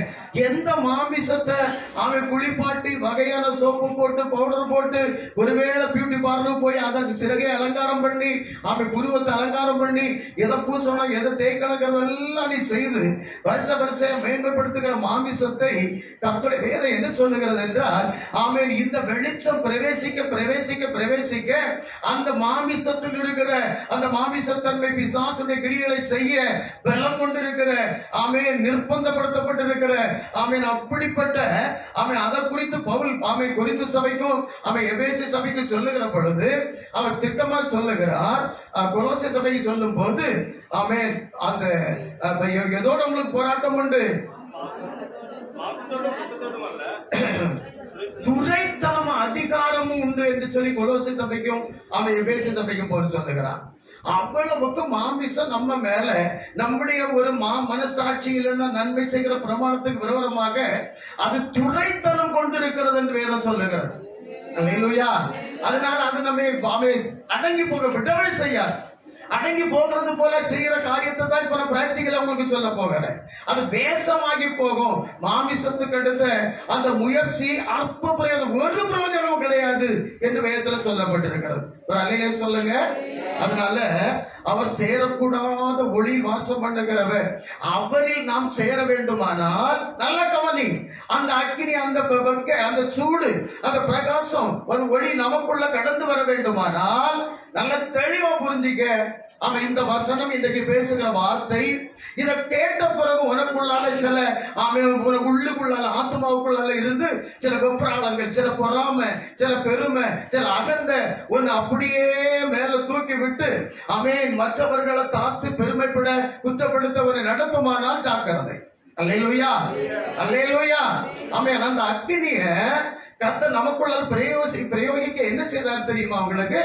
ஆமென். தலையாகிய பிசாசு, தலையாகி கொண்டான் என்று சொல்லுகிற பிசாசு, ஆமென், தலையாகி அவருக்குள் நாம இந்த சரீரத்தை என்ன செய்யணுமா? வளர்க்க வேண்டும் என்று பவுல் சொல்லுகிறார். அந்த தலையாகி கிறிஸ்துவுக்குள் வளர்வதற்கு பதிலாக இப்ப நமக்கு கொடுக்கப்பட்டிருக்கிற தலைக்குள் இருந்து கிரியை செய்கிற அந்த மாமிசத்துக்குள்ள மனுஷனாக இருக்கிற அவன் கிறிஸ்துவை ஏற்றுக்கொள்ளாத மனுஷனுக்குள் இருக்கிற அந்த வல்லமை சாத்தானுடையது. அதனாலதான் உன் தலை அவர் என்ன செய்வார்? நசுக்குவார் என்று சொல்லி அன்றைக்கு இவ்வளவு பாவத்துக்கு காரணம் தலையாகிய உனக்குள்ள இருந்து பிசாசில் தலையாகி கொண்டாயே உனக்குள்ள தான் இந்த மாமிசம் அவ்வளவு பாவத்தை என்ன செய்கிறது என்று சொல்லி அவன் மிருகத்தை கொண்டு வந்து விசுவாசத்துல அதுக்கு தலையில கையை வச்சு பாவத்தை சுமத்த சொன்னார். அதை கழுத்தை அறுத்து அந்த தலையை எரிச்சு சாம்பலாக்க சொன்னார் கர்த்தர். அல்லேலூயா. அவர் உன் தலையை நசுக்குவார். அவர் உனக்குள்ள வெளிச்சமாக வந்தால் உனக்கு தலையில இருந்த அவ்வளவு பாவம் சரீரத்து வருகிறது என்று அறிக்கை பண்ணும் போது அவன் உனக்கு பதிலாக அவன் தகிக்க நீ கொடுக்கிற அந்த மிருகத்தினுடைய கழுத்து அறுக்கப்பட்டு தலையில பாவத்தை சுமத்தி அறுக்கப்பட்டு அது தகனிக்க வேண்டும். அல்லேலூயா. அவன் பாவம் செய்த உறுப்புகள் எல்லாம் என்ன செய்யணும்? அப்படியே தகிக்க வேண்டும். அதற்குரிய அக்கினியாக அவர் என்ன செய்கிறார்? இருக்கிறார். அவர் அப்படி தகனிக்க பாவத்தை அக்கினியாகி தகனிப்பார். பாவத்தை செய்யாத மனுஷனாடி வரும்போது கொஞ்சம் வெளிச்சமாக்குவார். அல்லேலூயா சொல்லுங்க. அந்த அக்கினி ஒண்ணு என்ன செய்யும்? வெளிச்சமாக்கி வீசிக்கொண்டிருக்கிற சுடரொளி பட்டயத்தால நீ பட்சிக்கப்படாத அளவுக்கு உன்னை மாற்றி போடும். அந்த வெளிச்சத்துக்கும் உனக்கு இருக்கிற வெளிச்சத்துக்கும் என்ன இருக்காது? வித்தியாசம் இல்லாமல் ஆக்கி போடுகிற வெளிச்சம் அவர், அக்கினியவர். அல்லேலூயா. ஆமென். நம்ம மத்திய சுவிசேஷத்துல 7ஆம் அதிகாரத்துல 13-14 வசனங்களை படிக்கும் போது இடுக்கமான வாசல் வழியா என்ன செய்யணுமா? பிரவேசிக்கணுமா? அல்லேலூயா. இடுக்கமான வாசல் வழியா பிரவேசிங்கள், கேட்டு போகிற வாசல் விரிவும் விசாலமாயிருக்கிறது, அதைத்தான் நிறைய பேர் என்ன செய்வாங்க? தெரிந்து கொள்ளுவாங்க என்று இயேசுநாதர் சொல்லுகிறார். எனக்கு அன்பான தெய்வ பிள்ளையே, இடுக்கமானதான் இருக்கும் அந்த வாசல். ஆமென். அந்த வாசலுக்கு அளவு என்ன? அது எப்படிப்பட்ட அளவுல விடும் என்று சொன்னால் மாமிச சிந்தையும் உலக மோகமும் இல்லாத அந்த தன்மை வந்த பிறகு அந்த சுடரொளி பட்டையும் விடும். அது வரைக்கும் அது எப்படித்தான் இருக்கும்? அது இருக்கிறத நெருக்கிக்கிட்டே தான் இருக்கும். உள்ள விடா. அல்லேலூயா. இடுக்கமான வாசல். சுடரொளி பட்டயத்தினுடைய ஒரு வல்லமை என்ன? அவன் மாமிசத்தன்மையும் உலக மோகத்தையும் அவருக்கு விரோதமான மாமிச சிந்தை உலக சிநேகத்தை நெருக்கி அப்படியே செலுத்த விடும். அதை களைந்து போடாம அதை அப்படியே பலிபீடத்துக்கு கொண்டு வந்து பாவ அறிக்கை பண்ணி அந்த தடையா இருக்கிற அந்த உறுப்பை அறுத்து செத்தி பலிபீடத்துல வச்சு ஆமென் ஒப்பு கொடுத்தா அந்த அக்கினி இறங்கி அதை தகித்து இருக்கும். அது நிச்சயமாக விசுவாசத்துல தகிக்கப்பட்டு போயிருக்கும். ஆனால் திருப்பதி அதற்குள் போகும்போது அந்த பாவிஸ் தடை பண்ணாரு. அந்த உறுப்பு ஒண்ணு என்ன செய்யாது, தடை பண்ணாது என்று அர்த்தம். அல்லேலூயா. அவை பிராக்டிகலியா அதை புரிந்து கொள்ளும்படியாக நாம ஒரு பாடத்தை கொண்டு கழிந்த வாரத்துல இதே காரியத்துக்கு வேறொரு பாடத்தை உங்களுக்கு நடத்தி நான் கிருபையில உங்களுக்கு பேசி அனுப்புறேன். யோபு புஸ்தகம் 33ஆம் அதிகாரத்துல 28ஆம் வசனத்துல ஒரு ஆத்துமா பாதாளத்தில் இறங்காதபடிக்கு என்று சொல்லுகிற 28ஆம் வசனப்படி இறங்காதபடிக்கு அவர் அதை ரட்சிப்பார். ஆகையால் என் பிராணன் வெளிச்சத்தை காணும். என் ஜீவன் எதை காணும்? வெளிச்சத்தை, அந்த சுடரொளி பட்டயத்தை சம்மதத்தோடு அந்த வெளிச்சத்துக்கு சமமான வெளிச்சம் இருந்தால் தடை இல்லை. குறைவான வெளிச்சத்தை தடை பண்ணும், இருட்ட தடை பண்ணும். அப்படிங்கிறது தான் அந்த சுடரொளி பட்டயத்தில் இருக்கிற நியாயமான தடை. அல்லேலூயா. இன்றைக்கு அதை பிராக்டிகலியா கர்த்தர் தரிசனத்துல வெளிப்படுத்தி அவன் சொல்லுவானா, நான் தீமையானதை பாவமானதை செய்து நியாயப்பிரமாணத்தை என்ன செய்தேன்? புரட்டினேன். அது எனக்கு எப்படி இருக்கல? இடுக்கமான வாசல் வழியா பிரவேசிப்பதற்கு அது எனக்கு வழியா இல்ல, வகையா இல்ல, தடை பண்ணினது. அப்படி சொல்லி அவன் ஒரு காலத்துல திரும்ப சொல்லுவானா. காரணம், அந்த சுடர் ஒளி ஆகிய இயேசு கிறிஸ்துவானவர் எந்த மனுஷனுக்குள்ள வருகிறாரோ அவன் தன்னுடைய குறைகளை அறிக்கையிடுவான். அறிக்கையிட்டு பலிபீடத்துக்கு அனுப்பிடுவான். பலிபீடத்துல சுத்தமா அது முறையா சரியாக பாவ அறிக்கை பண்ணிவிட்டா திரும்ப அந்த பாவம் அதுக்குள்ள வராது. அதான் விசுவாசத்துல பாவ அறிக்கை என்று நாம படிக்கிறோம். அல்லேலூயா. 1 தீமோத்தேயு புஸ்தகத்துல ஒரு சம்பவத்தை, ஒரு சத்தியத்தை படிங்க. 4ஆம் அதிகாரம் 8ஆம் வசனத்தை படி, சரீர முயற்சி இதற்காக என்ன கவனிங்க. அல்லேலூயா. எங்க கொண்டு வந்துடுறாங்கன்னா, இந்த சரீரத்தில் இருக்கிற பாவத்தை தயனித்து அப்புறப்படுத்துவதை விட்டுட்டு இந்த காரியங்களை எல்லாம் வெளியரங்கமாக இது இது இது இதுதான் பட்டியல் போட்டு, நான் சொல்ற மனசிலாகுதா? இந்த மாமிச சிந்தை உலக மோகம் இதுதான் என்று சொல்லி உலகத்துக்கு அப்படி வெளிப்படையா காட்டிட்டு நாங்க எது செய்கிறது இல்லை. இந்த மாமிசத்துக்கு அடுத்தது உலக மோகத்துக்கு அடுத்தது ரெண்டும் எனக்குள்ள இருந்தா சுடரொளி பட்டயம் நாங்க என்ன செய்யாது, எனக்கு அனுமதி தராது, என்ன விடாது. அதை நான் செய்கிறது இல்லை, அதை நான் எவ்வளவு தொடுகிறது இல்லை, எனக்கு அதுக்கு சம்பந்தம் இல்லை அப்படின்னு சொல்லி அந்த மாமிச சிந்தைக்கு அடுத்த காரியத்தை அப்படி வெளியரங்கமா சொல்லி காட்டி, நான் சொல்ற மனசிலாகுதா? அல்லேலூயா. நாங்க அதில் சம்பந்தப்படுறது. அப்ப நாங்க யாரு? நாங்க யாரு? நாங்க சுடரொளி பட்டயத்தில் தடை பண்ணக்கூடாத பொழித்து வெளிச்சமானவர்கள். நாங்க உங்க முன்னால வாழ்ந்து காட்டுறோம். இந்த பாவத்தை நாங்க செய்கிறது இல்லை. புரியுதா உங்களுக்கு? இந்த பாவத்தை நாங்க என்ன செய்கிறது இல்லை, செய்கிறது. 8ஆம் வசனத்து முழுவதும் உள்ளபடி சரீர முயற்சி, நான் மாமிசத்துக்கு அடுத்ததை செய்யாம உங்க முன்னால வாழ்ந்து காட்டுகிறேன் என்று சொல்லுகிற முயற்சி அற்ப பிரயோஜனம் உள்ளது. தேவ பக்தியானது இந்த ஜீவனுக்கும் இதற்கு பின்வரும் கிறிஸ்துவின் ஜீவனுக்கும் வாக்குத்தத்தம் உள்ளதாகையால் பிரயோஜனம் உள்ளது. அல்லேலூயா. ரெண்டும் சொல்லப்பட்டு, ஒண்ணு சரீர முயற்சி, ஒண்ணு என்னது? தேவ பக்தி. 7ஆம் வசனப்படி சீர்கேடும் இதெல்லாம் இந்த சரீரத்தை அடக்குவை ஒடுக்குவை என்னால சரீரம் மாமிசம் தேவனுக்கு விரோதமான சிந்தை உள்ளது, கிரியை உள்ளது அப்படிங்கிறது நான் வெளியரங்கமா காட்டுகிறேன். என்ன நல்லா கவனிங்க, காட்டுகிறேன் அப்படி சொல்லி அதுக்கு ஒரு பட்டியல் போட்டு, அதற்கு ஒரு வஸ்திரம், அதற்கு ஒரு வீடு, அதற்கு ஒரு வாழ்க்கை, அதற்கு ஒரு பிரிவினை, எல்லாம் எதை பாவம்னு சொல்றீங்க? இது சேர்ந்து இருந்தா பாவமா? நாங்க பிரிஞ்சு வாழ்ந்து காட்டுறோம். அல்லேலூயா. இந்த காரியத்தை தானே வேதம் சொல்லுகிறது. நாங்க பிரிந்தே வாழ்ந்து காட்டுகிறோம். அதுக்கு சீன நெடுஞ்சவரை நிச்சயம் நடுவில் கட்டி இங்க ஒருத்தர் அங்க ஒருத்தர் நாங்க ஜீவிச்சு காட்டுகிறோமே. அப்படிங்கிறது அற்ப பிரயோஜனம் உள்ளதும் கிழவிகள் பேச்சும் வந்து பவுல் கண்டு சொல்லுகிறார். நான் சொன்ன மனசுல இருக்காது. இனி 1ல இருந்து படி. ஒண்ணு கட்டபடி மேல ஆவியானவர் வெளிப்படையாய் சொல்லுகிறபடி பிற்காலங்களில் மனசாட்சி சூடுண்ட பொய்யருடைய மாயத்தினாலே சிலர் வஞ்சிக்கிற ஆவிகளுக்கும் பிசாசிலை உபதேசங்களுக்கு செவி கொடுத்து விசுவாசத்தை விட்டு விலகி போவார்கள். அல்லேலூயா. பாத்துங்க, தேவ பக்திக்கு விரோதமானது, அப்ப ஒரு பிரயோஜனம் இல்லாத சரீர முயற்சி. இப்ப நான் விலகி சொல்லிட்டு வந்த பாடம் உங்களுக்கு புரிஞ்சிருந்தா ரொம்ப உங்களுக்கு நல்ல தெளிவா புரியும். எப்படின்னா, மாமிசத்தினாலதான் அவ்வளவு பிரச்சனை. மாமிச சிந்தையினால அதை அழிக்கிறதுக்கு ஒரு அக்கினியாகவே மாறினார்.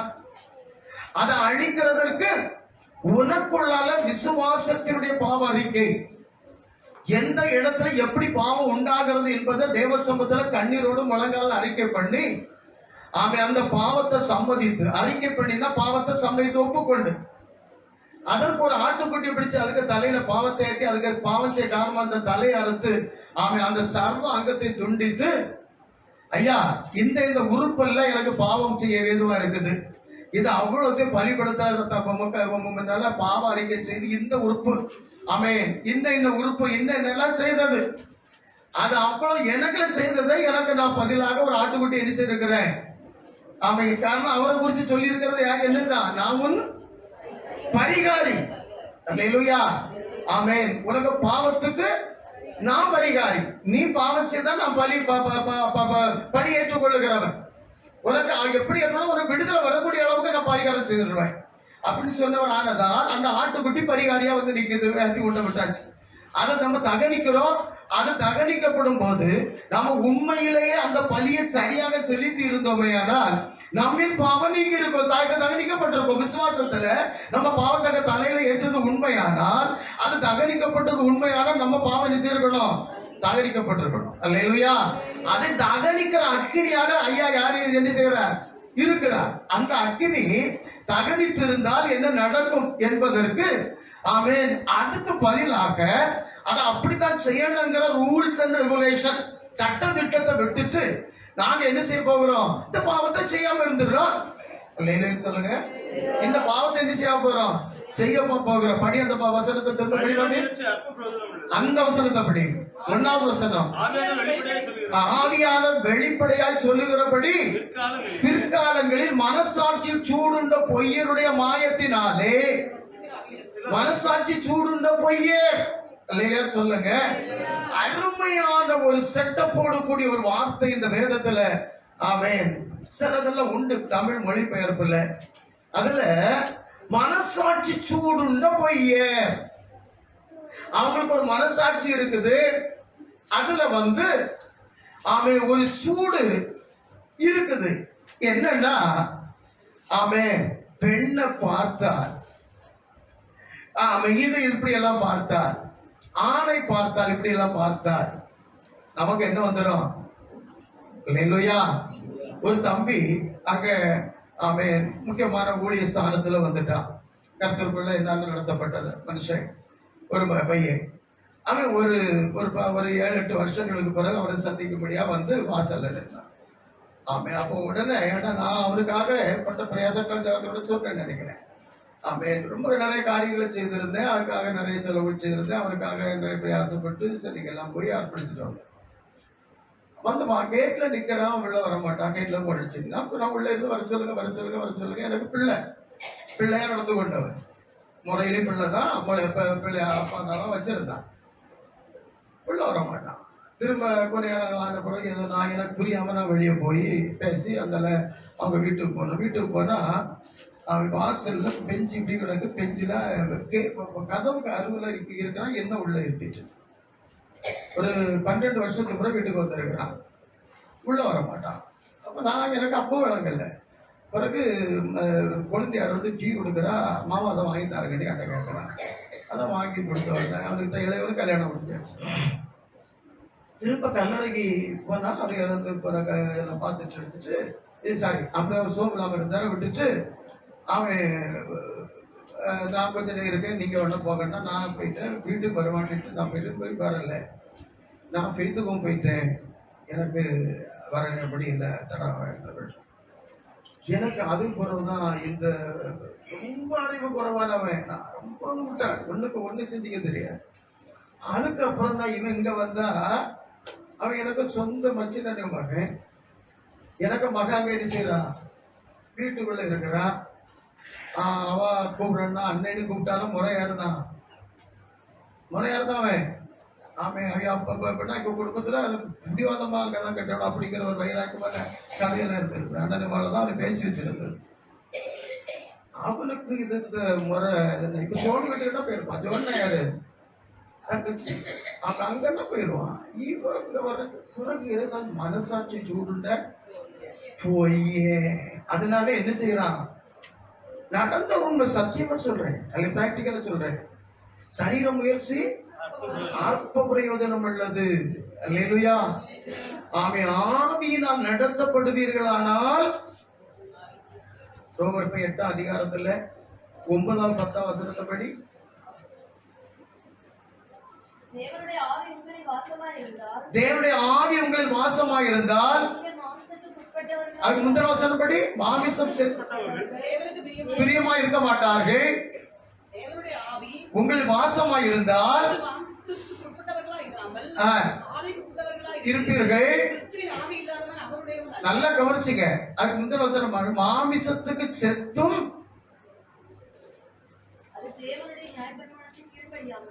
அல்லேலூயா. ஆமென். மாமிசத்துக்கு நடக்கிறவர்கள் மாமிசத்திலே சிந்திக்கிறார்கள், ஆவியின்படி நடக்கிறவர்கள் சிந்திக்கிறார்கள். ஆமென். ஆவின் சிந்தையோ சமாதானமோ. அது நம்ம 2வது படுத்து அடிக்கலாம். நல்ல கவனி. அது ஆவியினால மாத்திரம் நடத்தப்பட்ட மாத்திரம் தான் ஜெயம் கிடைக்கும். அது சரீரத்தை நான் அடக்கி ஒடுக்குவேன், அடக்கி ஒடுக்கி நடந்து நான் இதுல ஜெயம் எடுப்பேன் என்று சொல்லக்கூடிய மார்க்கத்தை முதல்ல உண்டாக்குறது ஆமென் பழைய சபை.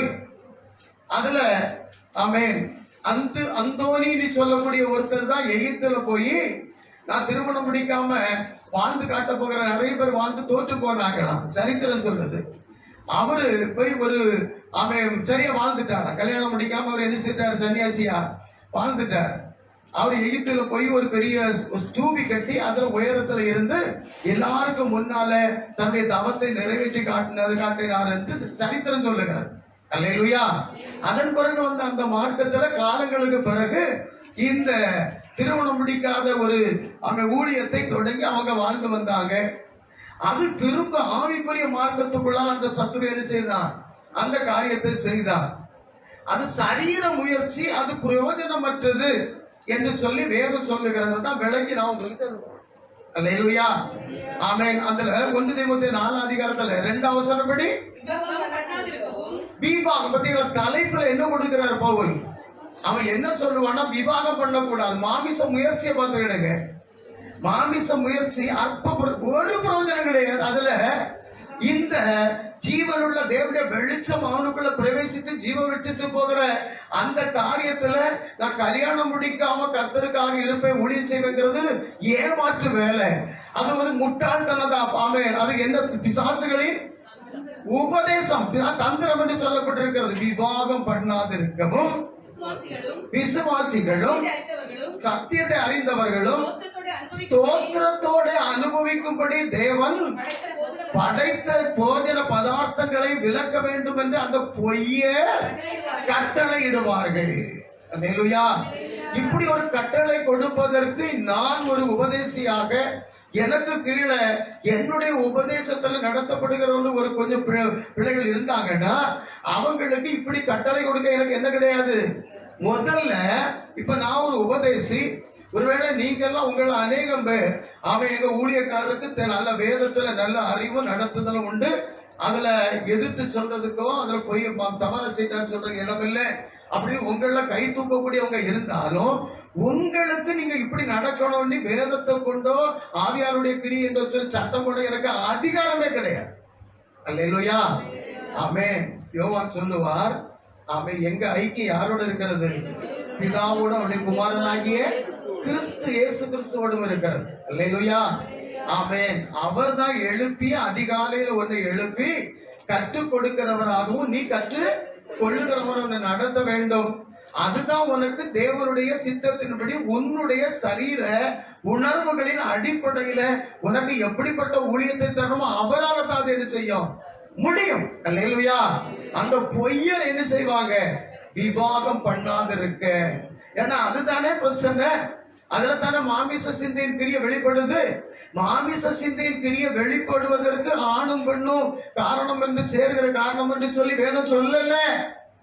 நான் சொல்ற மனசுலதான் ஆணும் பெண்ணும் திருமண பந்தத்துல சேர்வது அதுதான் அதுக்கு இப்ப பாவத்துக்கு தொடக்கமா இருக்கிறது வேதம் என்ன செய்யல சொல்லல. அல்லேலூயா. ஆமென். அதே சமயத்துல ஆமென் ஆவியினால நடத்தப்படுகிறதா இருந்தால் ஆமென் ஆவியினால் நடத்தப்படுகிறவர்கள் மாமிச சிந்தைக்கு எப்படி இருப்பாங்க? செத்து இருப்பாங்க. ரோமர் 8 அதிகாரம் படிப்போம். அல்லேலூயா. ஆமென். அந்த தன்மை தான் நமக்கு வரவேற்கக்கூடியது என்று சொல்லி எடுத்தபடி அங்கபடி அங்கபடி நாம இப்ப படிச்சிருக்க தீமோத்தேயுல படி விவாகம் பண்ணாதிருக்கவும் விசுவாசிகளும் சத்தியத்தை அறிந்தவர்களும் ஸ்தோத்திரத்தோட அனுபவிக்கும்படி தேவன் படைத்த சகல விளக்க வேண்டும் என்ற அந்த பொய்யர் தேவன் படைத்ததெல்லாம் எப்படி இருக்குதா? முதலாம் நாள் ஒன்றை படைத்தார், 2ஆம் நாள் ஒன்றை படைத்தார், 3ஆம் எல்லாம் எப்படி இருக்குன்னு சொன்னார். நன்றா இருக்கிறது என்று அவர் ஆதியாகமத்தில் சிருஷ்டித்தவைகள் அத்தனை அப்படித்தான் சொன்னார். அல்லேலூயா. அதனால இது கூடாது இது கூடாது என்று சொல்லுவதற்கு மனுஷனுக்கு என்னதில்ல அதிகாரம் இல்ல. கல்யாணம் முடிக்க கூடாது அப்படி சொல்றதுக்கு அவனுக்கு நியமம் கிடையாது வேதத்துல. அல்லேலூயா. ஆமே. அது தேவ வசனத்தினாலும் ஆமே ஸ்தோத்திரத்தோட ஏற்றுக்கொள்ளப்படுமை ஆகில் ஆமே ஒருவேளை ஆமே தேவன் விளக்கினார் அவருடைய வழியில நடப்பதற்கு தடையான ஆமே ஆதாரங்களை கர்த்தர் சொல்லி இருக்கிறார். அல்லேலூயா. ஆனா பின்னால வந்து என்ன செய்? அடித்து புசி. அதுக்கு மேல என்னதை சொல்லிக்க? அதுல இருக்க தீட்டு மாற தீங்கு மாற ஸ்தோத்திர பலியிட்டுக்க. ஸ்தோத்திரம் என்ன செய்துக்க? ஸ்தோத்திரத்தோட ஏற்றுக்கொள்ளப்படுமானால் தள்ளப்படத்தக்கது அல்ல. அது தேவ வசனத்தினாலும் ஜெபத்தினாலும் பரிசுத்தமாக்கப்படும். அல்லேலூயா.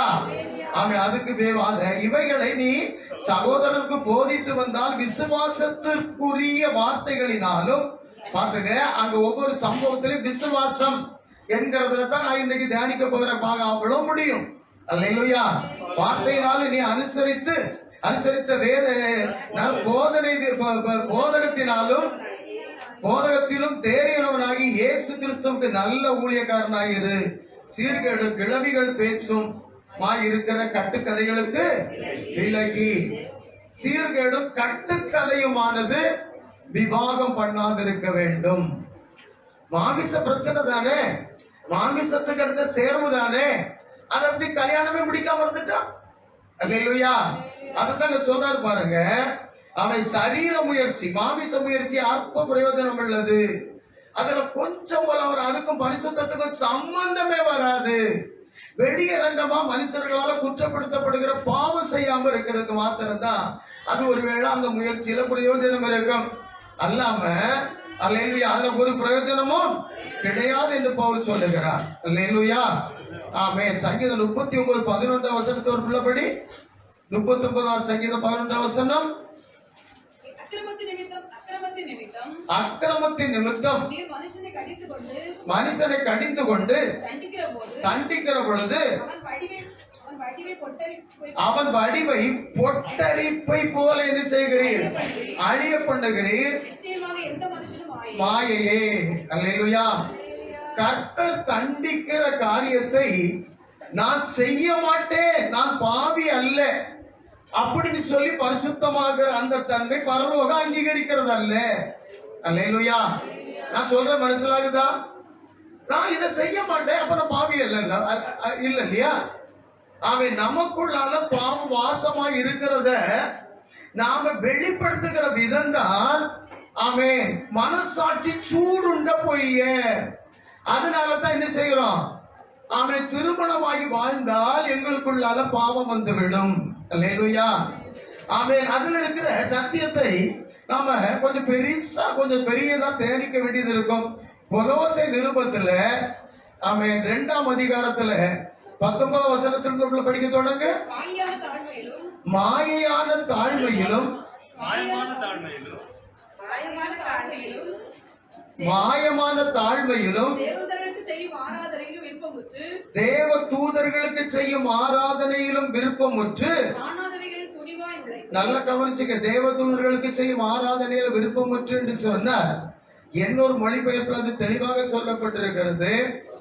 அவர்களுக்கு செய்யும் ஆராதனையே இவங்க பிரியப்பட்டு. அல்லேலூயா. நல்லா புரியுது அவங்களுக்கு? அவங்களுக்கு மனுஷர்கள் என்ன கனத்தையும் மதிப்பையும் மரியாதையும் கொடுக்கிறாங்க, அதுல இவங்க பிரியப்பட்டு, அந்த பிரியப்பட்டு அவங்க எந்த ஸ்தானத்துக்கு வந்து விடுகிறார்கள் என்று சொன்னால், பரிசுத்தவான்கள். அவர்களை குறித்து ஒருத்தர் அந்த சபைகளில்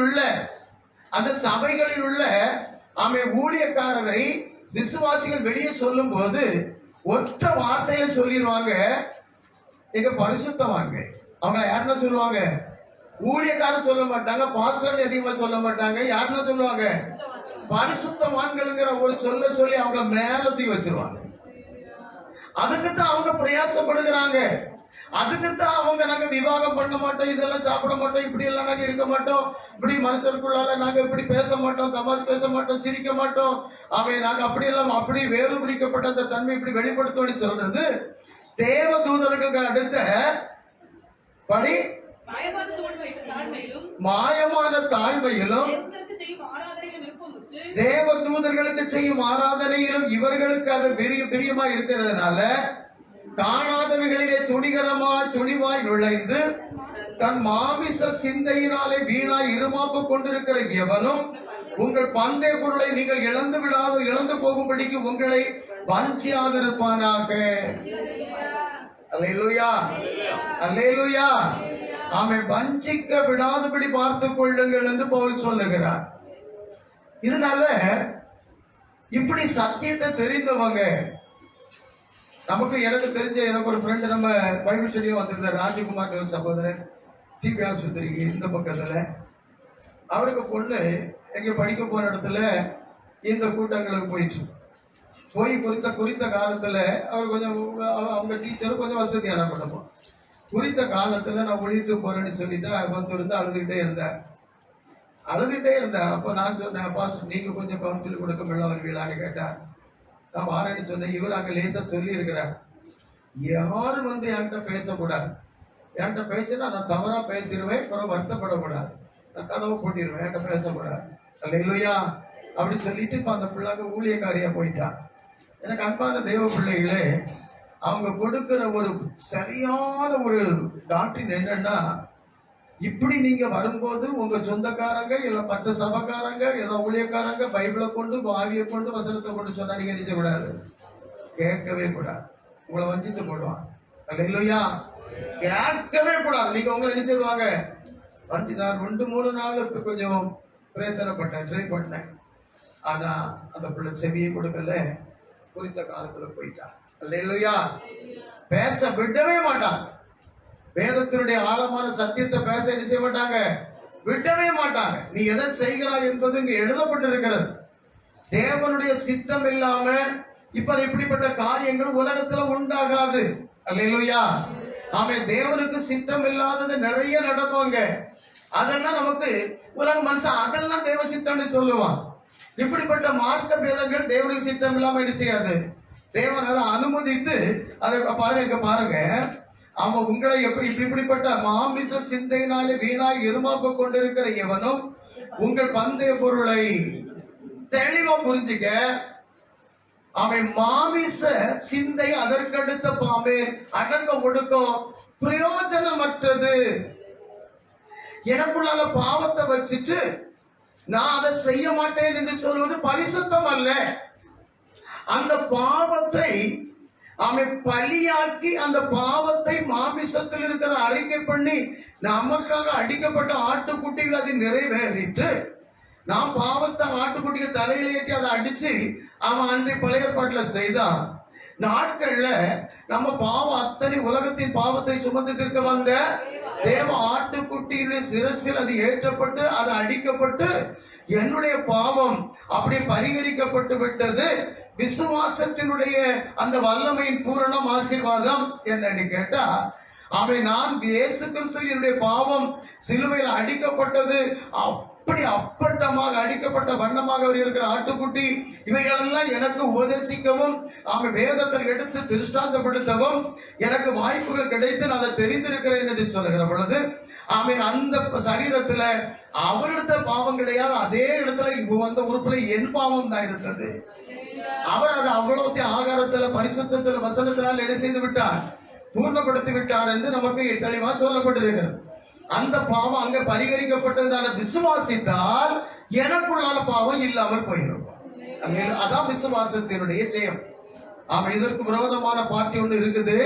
விசுவாச துரோகம் முந்தி நேரிட்டு கேட்டின் மகனாகிய பாவ மனுஷன் வெளிப்பட்டால் ஒளி என்கிற விசுவாச துரோகி ஒருத்தர் இருக்கிறார். அவனை குறித்து நமக்கு தனிப்பாடம் இருக்கிறது. அல்லேலூயா. நீங்கள் கிறிஸ்துவுடனே கூட உலக வழிபாடுகளுக்கு மரித்ததுண்டானால், நல்ல கவனி, மாமிசத்தின்படி நாம் பாவம் செய்யாம நாங்க பிரிஞ்சிருப்போம். புருஷனை ஸ்திரீ பார்க்காதபடி, ஸ்திரீய புருஷன் பாராதபடி. நான் கழிஞ்ச 10 சொன்னேன் நினைக்கிறேன் இல்லையோ, சொன்னா பைபிள் ஸ்டடியில. அல்லேலூயா. ஆமென். அந்த அந்த பாஸ்டர்மாருக்கு சேவை செய்கிற பெண்கள் அவங்க முகத்தை பார்க்க மாட்டாங்க, இவங்க அவங்க முகத்தை பார்க்க மாட்டாங்க.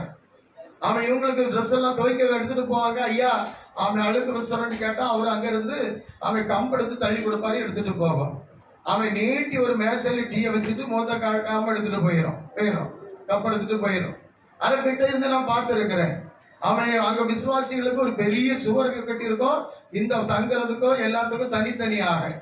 மனசாட்சி சூடுண்ட பொய்யருங்கிறதுக்கு வேற என்ன விளக்கம் வேணும்? கர்த்தர் இரும்புலி ஒரு கன்வென்ஷனுக்கு எங்களை கொண்டு போய் அதை அப்படியே வெளிப்படுத்தினார். அல்லேலூயா.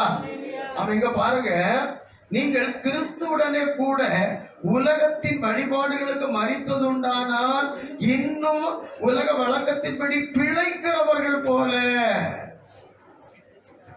சொல்லுங்க, இயேசு கிறிஸ்து உனக்காக மரிப்பேன் என்று சொல்லி பாவத்தை நீக்குவேன் என்று சொல்லல, மாறாக என்ன செய்தார்?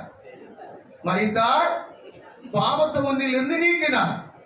அப்படி நீங்க அதுல கிறிஸ்துவோடு கூட நீங்களும் மரித்தீர்கள். நீங்கள் மரித்தது சரீரத்தில் மரணப்பட்டு அடக்கம் பண்ணப்படல, ஞானஸ்தானத்துல பாவத்துக்கு செத்து அடக்கம் பண்ணப்பட்டு திரும்ப எழுப்பி உயிரோடு தான் இருக்கிறீங்க. அப்ப நீங்க என்ன செய்யல? அந்த பாவத்துக்கு மரித்தது உண்டானால் திரும்பவும் நீங்க நாங்க பிழைத்து இருக்கிறோம், அதனால ஆணம் பண்ண சேர மாட்டோம் அப்படின்னா சொல்லுங்க. அதனால நாங்க சேராம இருக்கணும், என்ன செய்யணும்? விவாகம் பண்ணாம ஒளி செய்யணும். அல்லேலூயா. பிராக்டிகலியே பாத்துக்க. இந்த கிறிஸ்து நமக்குள் பூரணப்பட என்னென்ன காரியங்கள் நமக்குள் நடக்க வேண்டும்? விசுவாசிகள் என்பதற்கு அந்த பேருக்கு காரணம் விசுவாசத்துல கிறிஸ்துவுடனே கூட மரித்து எழுந்திருக்கிறவங்க. அதாவது உலகத்தின் வழிபாடுகளுக்கும் பாவங்களுக்கும் மரித்து எழுந்திருக்கிறவங்க. அல்லேலூயா. அப்ப எழும்பும் போது பழையபடி நாங்க மாமிசத்தின் பிரிவுகளுக்கு சாகல, அப்படியே தான் ஞானஸ்தானத்துக்கு பிறகு நாங்க இருக்கிறோம்னு சொன்னதுனாலதான் அவங்க உலக மனுஷன் கூட ஒரு பிரயாணம் பண்ணுகிற இடத்துல ஒரு ஆணும் பெண்ணும் சேர்ந்து இருக்க வேண்டிய வந்து ஜம்முனி உட்கார்ந்து இருக்கிறாங்க உலக மனுஷன். ஆனா இந்த விசுவாசிகள் இல்லைன்னு சொல்ல, இப்படி விவாகம் பண்ணக்கூடாதுன்னு சொல்றவங்க காத தூரம் போட்டுதான் இருப்பாங்க, அங்க எட்டி பார்க்க மாட்டாங்க. அல்லேலூயா. அப்போ உன் மனசாட்சியில் என்ன இருக்குது? நீ ஞானம் சாரம் பெற்றது உண்மை, கிறிஸ்துக்குள் மரித்தேன் என்று சொல்றது உண்மை. ஆனால் திரும்ப ஏற்ற விழும்போது திரும்ப அதே ஆளதான் எழுப்பி நிற்கிறார். அதனால தான் இது செய்யக்கூடாது, இது வேண்டாம், இந்த பிரிவினை உனக்குள்ள வைத்திருக்கிறார் என்று கர்த்தர் சொல்லுகிறார். அல்லேலூயா. ஆமென். நீங்கள் கிறிஸ்துவுடனே கூட உலகத்தின் வழிபாடுகளுக்கு மரித்தது உண்டானால் இன்னும் உலக வழக்கத்தின்படி பிழைக்கிறவர் போல எழுந்து வந்த பிறகு திரும்ப அதை ஏன் செய்துட்டு இருக்கா? அதுக்கு அடுத்த அடையாளத்துல நான் இப்ப கல்யாணம் முடிக்காம தான் ஒழிச்ச வேண்டியன்னு சொல்றா அப்படிங்கறத பவுல் எவ்வளவு அழகா சொல்றாரு பாருங்க. இவையெல்லாம் அந்த மனுஷனுடைய கற்பனைப்படியும் போதனைப்படி நடந்து ஆமென் அவங்க ஒரு சட்டத்தை போட்டு அவங்களே ஒரு நியமத்தை கொண்டு வந்து ஒரு மனுஷன் அப்படியே ஜெபம் பண்ணிட்டே இருந்தாங்க. அவனுக்கு நிறைய தரிசனம் கிடைக்கும். அவனுக்கு பேரு வில்சன், ஒரு ஊழியக்கார். அல்லேலூயா.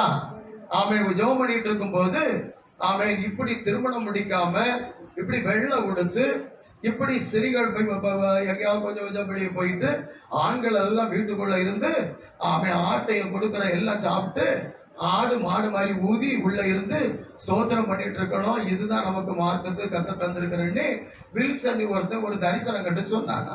அதை உடனே அங்க சபையில பிரகடனப்படுத்தி அவன் கர்த்தர் சகோதரப்பட்டு நமக்கு இப்படி ஒரு வழிபாட்டை தந்திருக்கிறான்னு சொல்லி அவங்க ஏற்றுக்கொண்டு நடத்தப்படுகிறது என்று அந்த மார்க்கத்தினுடைய சரித்திரத்தில் சொல்லப்பட்டிருக்கிறது.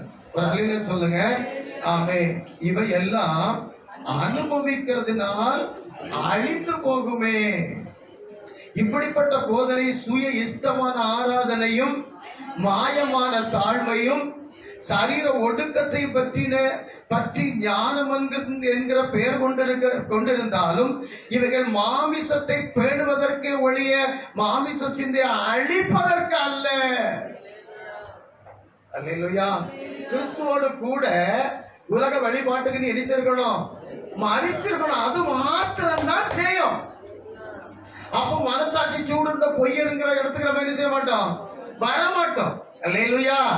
ஆமென். இப்படிப்பட்ட போதனைகள் சுய இஷ்டமான ஆராதனையையும் மாயமான தாழ்மையும் சரீர ஒடுக்கத்தை பற்றின ஞானம் என்று பெயர் கொண்டிருக்கிறதாலும் இவைகள் மாமிசத்தை பேணுவதற்கே உரிய மற்றபடி அல்ல. அல்லேலூயா. இவங்க மாமிசத்தை பத்திரப்படுத்தி காக்கிறாங்களே தவிர இவங்க கிறிஸ்துவனு கூட மாமிச சிந்தைக்கு மறிக்கல்ல. அல்லேலூயா. அந்த மரித்து எழும்பினவர்களுக்கு அந்த மாமிச சிந்தை செத்து போயிருக்கும். அதன் பிறகு மனசாட்சியாவது சூடாவது ஆண்கள் பெண்கிற பிரிவினையாவது திருமணம் பற்றிய ஒரு நடவடிக்கையோ ஆக்ஷன் கிடையாது. அல்லேலூயா. ஆமா. இன்னும் பாருங்க, அது அனுபவ ரீதியா பிராக்டிக்கலா உங்களுக்கு நான் அதை கத்தர் என்ன ஏவுகிறதுனால அதே புஸ்தகத்தில் 2ஆம் அதிகாரத்துல 9ஆம் வசனத்தை முதலபடி 2ஆம் அதிகாரம் உங்க தேவத்துவத்தின் பரிபூரணம் எல்லாம் சரீர பிரகாரமாக அவருக்குள் வாசமாயிருக்கிறது. அல்லேலூயா. அல்லேலூயா. என்ன சொல்றது? நம்ம சரீரத்துல என்ன என்ன என்ன என்ன என்ன ஆசை இச்சை மோகம் கோபம் எரிச்சல் வேகம் எல்லாம் அது அவ்வளவுத்தையும் கொண்ட இயேசு. அது அவ்வளவுத்தையும் கொண்டவர் இயேசு. இது அவ்வளவுத்தையும் தேவன் என்ன செய்தாருன்னு சொன்னா ஒவ்வொருத்தையும் நம்ம கொண்டு சிலுவையில் அரைச்சி நம்ம ரத்தத்தை கசையினால் அடிக்கப்பட்டு முள்ளினால் அடிக்கப்பட்டு அவன்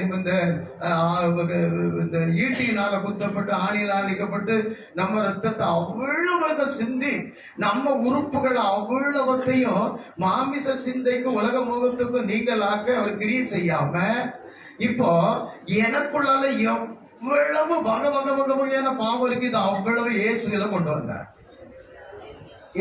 கொண்டு வந்தார். அவருக்குள்ளால கிறிஸ்துவ அவர் ஜீவனை ஊற்றினார். அந்த ஜீவனை கொண்டு அந்த எனக்குள்ளாக இருக்கிற பாவம் அவங்களே அழித்தார். யாரில் அழிக்கப்பட்டது? இதுதான் சத்தியம், இதுதான் உண்மை. அதான் சொல்றார் பாருங்க பவுல், தேவத்துவத்தின் பரிபூர்ணம் எல்லாம் சரீர பிரகாரமாக அவருக்குள் இயேசுவுக்குள் அவ்வளவத்தை பூர்ணப்படுத்தினார். இப்ப கிறிஸ்துவ அவருக்குள்ளால ஊற்றினார் ஜீவனா. அல்லேலூயா. அந்த கிறிஸ்து அவன் பிறப்பில் இருந்த அந்த பிள்ளை, அந்த பிள்ளை பருவத்திலிருந்தே கிறிஸ்து அவருக்குள் கிரியை செய்ய ஆரம்பித்தார். அவன் அவர் எதை சாப்பிட்டாராம்? வெண்ணையும் தேனையும் சாப்பிட்டார். அல்லேலூயா. 40 நாள் உபவாசம் இருந்தார். 40 நாள் அவர் என்ன சொல்றாருன்னா, சாப்பிடாம இருக்கல, எதை தான் சாப்பிட்டேன்? பிதாவின் வாயிலிருந்து புறப்படுகிற வார்த்தையை சாப்பிட்டுக்கிட்டு இருந்தேன். அப்படி சாப்பிட்டு அவன் இந்த சரீரத்தில் இப்ப பரிசுத்தம் பூரணப்படும்படி ஆக்கிவிட்டார். இப்ப எனக்குள்ள உனக்குள்ள இருக்கிற பாவத்தை அவ்வளவத்தையும் வச்சு தண்டிச்சு ஒவ்வொருவரையும் சிலுவையில் அடைஞ்சு கொள்ளணும். இதுக்கு பதிலாக இந்த பாவ சரீரத்தை அப்படியே நமக்குள்ள இருக்கிறத சாட்சால் அவராக பிறந்து அவருக்குள்ளால் அதை அவ்வளத்தையும் அழித்து இப்ப தேவத்துவத்துக்கு அடுத்த ஒரு பரிசுத்த பரிபூர்ணம் உண்டு என்று சொன்னார். பரலோகத்துல பிதாவின் வலது பக்கத்துல போய் இருக்கிறதற்கு ஒரு அருகதை உண்டு என்று சொன்னார். அதே மாமிசமான பாவ சரீரத்தில் பூர்ணப்படுத்தினார். யாரை கொண்டு? தம்முடைய குமாரன் ஆகிய அந்த ஒளி ஆகிய ஜீவ ஒளி ஆகிய அந்த கிறிஸ்துவை கொண்டு. இப்ப அதே கிறிஸ்து அவன் இயேசுவுக்குள் அப்படியே இயேசுவை பரிசுத்தமாக்கி அவன் அவருக்கு எந்த விதமான பாவக்கரைகளும் ஆக்கிற பிறகு அந்த ஆவி அப்படி எடுத்து அந்த ஆவிக்கு ஒரு பெயர் கொடுக்கிறார். என்னது? பரிசுத்த ஆவி. இப்ப நமக்குள் பாவத்தில் அப்படி பூர்ணமாயிருக்கிற நமக்குள் அந்த ஆவியை ஊற்றி அந்த அவருக்குள்ள என்னெல்லாம் அவர் செய்து உணர்த்தி நடத்தி அந்த பரிசுத்தத்தை பூர்ணப்படுத்துறார். அதாவது நமக்குள்ள தவிர நடத்தி கொண்டிருப்பார். இதான் அவரு தேவனுடைய ஒரு சித்தமும் கணக்கு போட்டதும் அவர் அதை முடித்து ஜெயித்ததும். அல்லேலூயா, அல்லேலூயா. பாருங்க அடுத்த வசனத்துக்கு மேலும் சகல துரைத்தனங்களுக்கும் அதிகாரத்துக்கும் தலைவராய் இருக்கிற அவருக்குள் நீங்கள் பரிபூர்ணம் உள்ளவர்களாகி இருக்கிறீர்கள். இப்போ துரைத்தனமான அந்த மாமிசத்தின் அவ்வளவத்தை கிறிஸ்து என்கிறவர் இயேசுவில் பூர்ணப்படுத்தி முடித்து பரிசுத்தமாக்கி ஆமென் அந்த பரிபூர்ணம் உள்ளவர்களாக அவர் உங்களுக்குள்ள வந்து ஆக்கி இருக்கிறார். ஞானஸ்தானத்துல அவரோட கூட நீங்க அடக்கம் பண்ணப்பட்டு மாதிரியாய் மரித்து அடக்கம் பண்ணப்பட்டு உயிர் தெழுந்த பிறகு உங்களுக்குள்ளால அந்த பாவ மனுஷன் அந்த முந்தின மனுஷன் மண்ணுக்குள்ளால அப்படியே தண்ணிக்குள்ள அப்படியே போயிட்டா இயேசு கிறிஸ்துவின் ஜீவனால பரிசுத்தாக நடத்தப்படுகிற மனுஷன் உயர்த்து நிக்கணும். இதுதான் சட்டம், இதான் நியாயம். நடக்கிறது எதுவும் அது இரண்டாவது பாவம். அல்லேலூயா. அல்லாமலும் நீங்கள் கிறிஸ்து இயேசுவை பற்றி விருத்த சேதனத்தினாலே மாமிசத்துக்குரிய பாவ சரீரத்தை கிறிஸ்து இயேசுக்குரிய விருத்த சேதனம் தான் ஞானஸ்தானம். அங்க அங்க விருத்த சேதனம் என்று வந்து கொண்டிருந்தது. யோவான் ஸ்நானகனுடைய காலம் வந்த உடனே அது எதா மாறிட்டது? ஞானஸ்தானம் மாறினது. அது கிறிஸ்துவை பற்றிய ஞானஸ்தானம், இயேசுவை பற்றிய ஞானஸ்தானம் ரெண்டு இருக்குது. அல்லேலூயா. அத ரெண்டையும் அவங்க மாற்றிதாங்க. இப்ப நமக்கு கிறிஸ்து இயேசுவினாலே நீங்கள் கிறிஸ்துவை பற்றும் விருத்த சேதனத்தினாலே மாமிச சரீரத்துக்குரிய இப்ப நம்ம ஆவிக்குள்ளால மாத்திரம் சரீரத்தை விட்டுட்டு ஆவிக்குள்ள கிறிஸ்துக்குள்ளால பற்றும் விசுவாச விருத்த சேதனத்தினாலே மாமிசத்துக்குரிய பாவ சரீரத்தையே களைந்து விட்டதினாலே மாமிசத்துக்குரிய பாவ சரீரமே நம்ம அந்த ஞானஸ்தானத்துல கலைந்து விட்ட பிறகு மனசாட்சிகளை சூடு எப்படி வரும்னு கேட்கிற. பாவ சரீரமே இல்ல, பிறகு உள்ளுக்குள்ள ஒரு உணர்வு திரும்ப ஞானஸ்தானத்துக்கு பிறகு அதே மனுஷனா எழுந்ததுனால அவங்க யாரா நிக்கிறாங்க? அவங்க விவாகம் பண்ணக்கூடாதுங்கிற காரியத்துக்கு வராங்க. அல்லேலூயா. ஆமென். அப்ப தேவனுடைய திட்டத்துக்கும் கிரியைகளுக்கும் நேரம் மாறானது. அவங்க பாவ சரீரத்தை களைந்து விடாததுனால அவங்க அப்படி செய்யறாங்க. கையால் செய்யப்படாத விருத்த சேதத்தை அவருக்குள், அதாவது ஞானஸ்தானத்தினாலே அவரோடு கூட அடக்கம் பண்ணப்பட்டவர்களாகவும் அவரை மரித்தோர் என்று எழுப்பின தேவனுடைய செயல் மேலுள்ள விசுவாசத்தினாலே நான் 1 தீமோத்தேயு புத்தகம் 4ஆம் அதிகாரத்துல 8ஆம் வசனத்துல அதுல விசுவாசத்தை தான் அடிப்படையாக்குற ஒரு வசனத்தை உங்களுக்கு வாசித்து திரும்ப இங்கே திரும்ப அவரை மரித்தோர்ந்து எழுப்பின தேவனுடைய செயலின் மேலுள்ள விசுவாசத்தினாலே அவரோடு கூட எழுந்தவர்களாக இருக்கிறீர்கள். சரீரத்துக்கு செத்து அடக்கம் பண்ணப்பட்டு கிறிஸ்துவின் ஜீவனால எழுந்தவர்களாக இருக்கிறீங்கன்னு சொல்லும் போது இல்ல நான் அதே சரீரத்தை உடையவன் எனக்கு கல்யாணம் பண்ணக்கூடாது அப்படின்னா அது எப்படி நியாயம்? இல்லையா? ஸ்தோத்திரத்தோட அனுபவிக்கும்படியாகத்தான் தேவன் எல்லாத்தையும் நியமித்திருக்க, அது வேற. அல்லேலூயா. உங்கள் பாவங்களை நான் விசுவாசத்தினாலே அவரோட கூட எழுந்தவர்களாக இருக்கிறீர்கள். பயமனாசனப்படி உங்கள் பாவங்களினாலேயும் உங்கள் மாமிச விருத்த சேதனை இல்லாமையினாலேயும் மரித்தவர்களாக இருந்த உங்களையும் அவரோடு கூட அந்த பாவத்தை குறித்து அதனுடைய பின்னால ஆக்கினை குறித்து சொன்ன போது நீங்க பாவத்துக்கு நொந்து மரித்தவர்கள் ஆனீர்கள். ரோமர் 3, 4, 5, 6 வசனங்களை அதிகாரங்களை படிக்கணும். உங்களுக்கு மன்னித்து நமக்கு எதிரடையாகவும் கட்டளைகளால் உங்களுக்கு விரோதமாக இருந்த கையெழுத்தை குலைத்து அதை நடுவில் இராதபடிக்கு எடுத்து சிலுவையிலே ஆணி அடித்து என்ன செய்தாரா? இராதபடிக்கு அவர் வெற்றி சிறந்தார். அவருடைய ஜீவன் தான் உனக்குள்ள இருக்குது. ஆகையால் போஜனத்தை பானத்தை குறித்தாவது பண்டிகை நாளை மாத பிறப்பை ஓய்வு நாட்களை குறித்தாவது ஒருவன் உங்களை என்ன செய்யக்கூடாது. இதை சாப்பிடணும், இதை செய்யணும், இதை உடுக்கணும், இதை தான் உடுக்கணும், இப்படித்தான் உடுக்கணும். அல்லேலூயா. சரியான மாமிசத்தினுடைய மறைவை நாம உண்டு பண்ணிக்கொள்ள ஒரு வஸ்திரம் தான் நமக்கு முக்கியமே தவிர வெள்ளை போடணும், கழுத்துல காலர் இருக்க கூடாது, காலர் இல்லாத சட்டை போடணும், சிப்பா போடணும், இல்லைன்னு சொன்னா கை வரைக்கும் மறைக்கணும். அல்லேலூயா. இருதயத்தை யாரும் மறைக்கிறது? இருதயத்துல எல்லாம் இருக்குதுங்கிறாரு. அல்லேலூயா. கையை மறைச்சு உடம்ப மறைச்சு என்ன பிரயோஜனம்? சோரை கட்டி அங்க பார்க்காம ஆக்கி என்ன பிரயோஜனம்? இந்த சரீரத்துக்கே மறிச்சு எழுந்தவங்களுக்கு அல்லவா இந்த ஊழியம். இந்த பாவ சரீரத்துக்கு மறிச்சு எழுந்தவங்களுக்கு இந்த ஊழியம். பிறகு உனக்கு என்னத்துக்கு இந்த பிரிவினை கேட்கிறேன். அல்லேலூயா. ஆமென். அதனால போஜனத்தை பானத்தை குறித்தாவது பண்டிகை நாளை மாத பிறப்பை குறித்தாக ஒருவர் உங்களை நிச்சயாதிருப்பானாக. அடுத்த வசனத்துக்கு அவைகள் வருங்காரியங்களுக்கு நிழலாக இருக்கிறது. அவைகளின் பொருள் கிறிஸ்துவை பற்றினதே. இயேசுவில் உள்ளதை பரிகரித்த, இயேசுவை பரிகரித்து இப்ப எந்த விதமான மாமிச சிந்தை இல்லாதவர் ஆக்கின கிறிஸ்துவை பற்றினதே. அல்லேலூயா. அதனால எனக்கு அன்பான தேவ பிள்ளையே 19 வசனம் படிச்சேன்னா மாயமான தாழ்மையிலும் தேவதூர்களுக்கு செய்யும் ஆராதனையிலும் விருப்பமுற்று காணாதவைகளிலே துணிகரமாய் நுழைந்து தன் மாமிச சிந்தையினாலே வீணாய் இருமாப்பு கொண்டிருக்கிற எவனும் உங்கள் பந்தய பொருளை நீங்கள் இழந்து போகும்படி செய்யாதபடி என்ன செய்யுங்கள். அல்லேலூயா. கிறிஸ்துவுடனே கூட உலக வழிபாடுகள் மரித்ததுண்டானார். திரும்ப அதே இதில் இருக்கிறது மாதிரி ஏன் இப்படிப்பட்ட ஒரு ஊழியத்தை செய்ய வேண்டும்? அல்லேலூயா. அப்படிங்கிறதாக வேதம் நமக்கு போதிக்கிறது. கலாத்திய நிருபத்துல ஒரு வசனத்தை படிங்க, நம்ம பேசி முடிச்சிருவோம். 2ஆம் அதிகாரத்தை 22 இருந்து படி.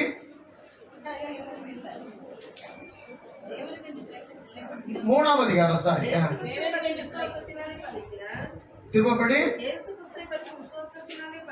இயேசு கிறிஸ்துவை பற்றும் விசுவாசத்தினாலே பலிக்கிற வாக்குத்தத்தம் விசுவாசம் உள்ளவர்களுக்கு அழிக்கப்படும்படி கைத்துக்கு அல்லேலூயா சொல்லுங்க. நல்லா கவனி. அல்லேலூயா. இயேசு கிறிஸ்துவை பற்றும் விசுவாசத்தினால் பலிக்கிற வாக்குத்தத்தம் விசுவாசம் உள்ளவர்களுக்கு அழிக்கும்படி இயேசு கிறிஸ்துவை பற்றும் விசுவாசம் இருக்கிறது. அல்லேலூயா. ஆமென். நல்லா பாத்துக்க. நான் திரும்பவும் சொல்லுகிறேன், ஒரு உருவத்தை உனக்கு காண்பிக்கிறேன்.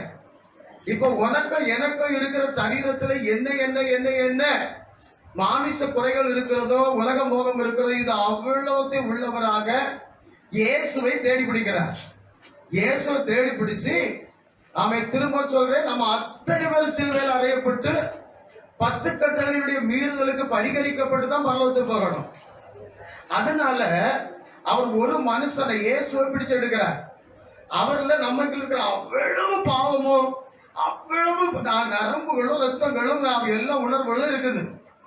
அவருக்குள்ளாக நம்முடைய குமாரனாகிய கிறிஸ்துவின் ஜீவனை ஊற்றி அந்த மனுஷனை கிறிஸ்துவின் ஜீவனாகிய வெளிச்சத்தினால பாவத்தை அழிக்கிற அக்னியினால அவரை அப்படியே பரிசுத்தமாக்கி எவ்வளவு பாவம் இல்லாமல் ஆக்கி உன்னில் இருந்த பாவத்தை அவரில் பரிகரித்தேன் என்கிறார். சொல்லு.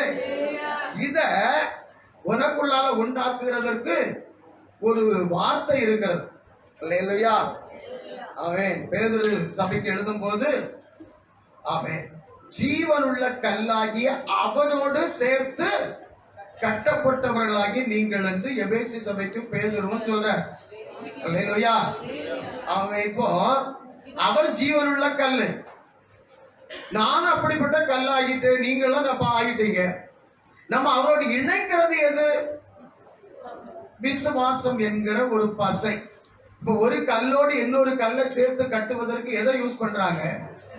சாந்துன்னு சொல்லுவாங்க இல்லையா? அதை நீ சரியா பாத்தீங்கன்னா அது ஒரு பசை.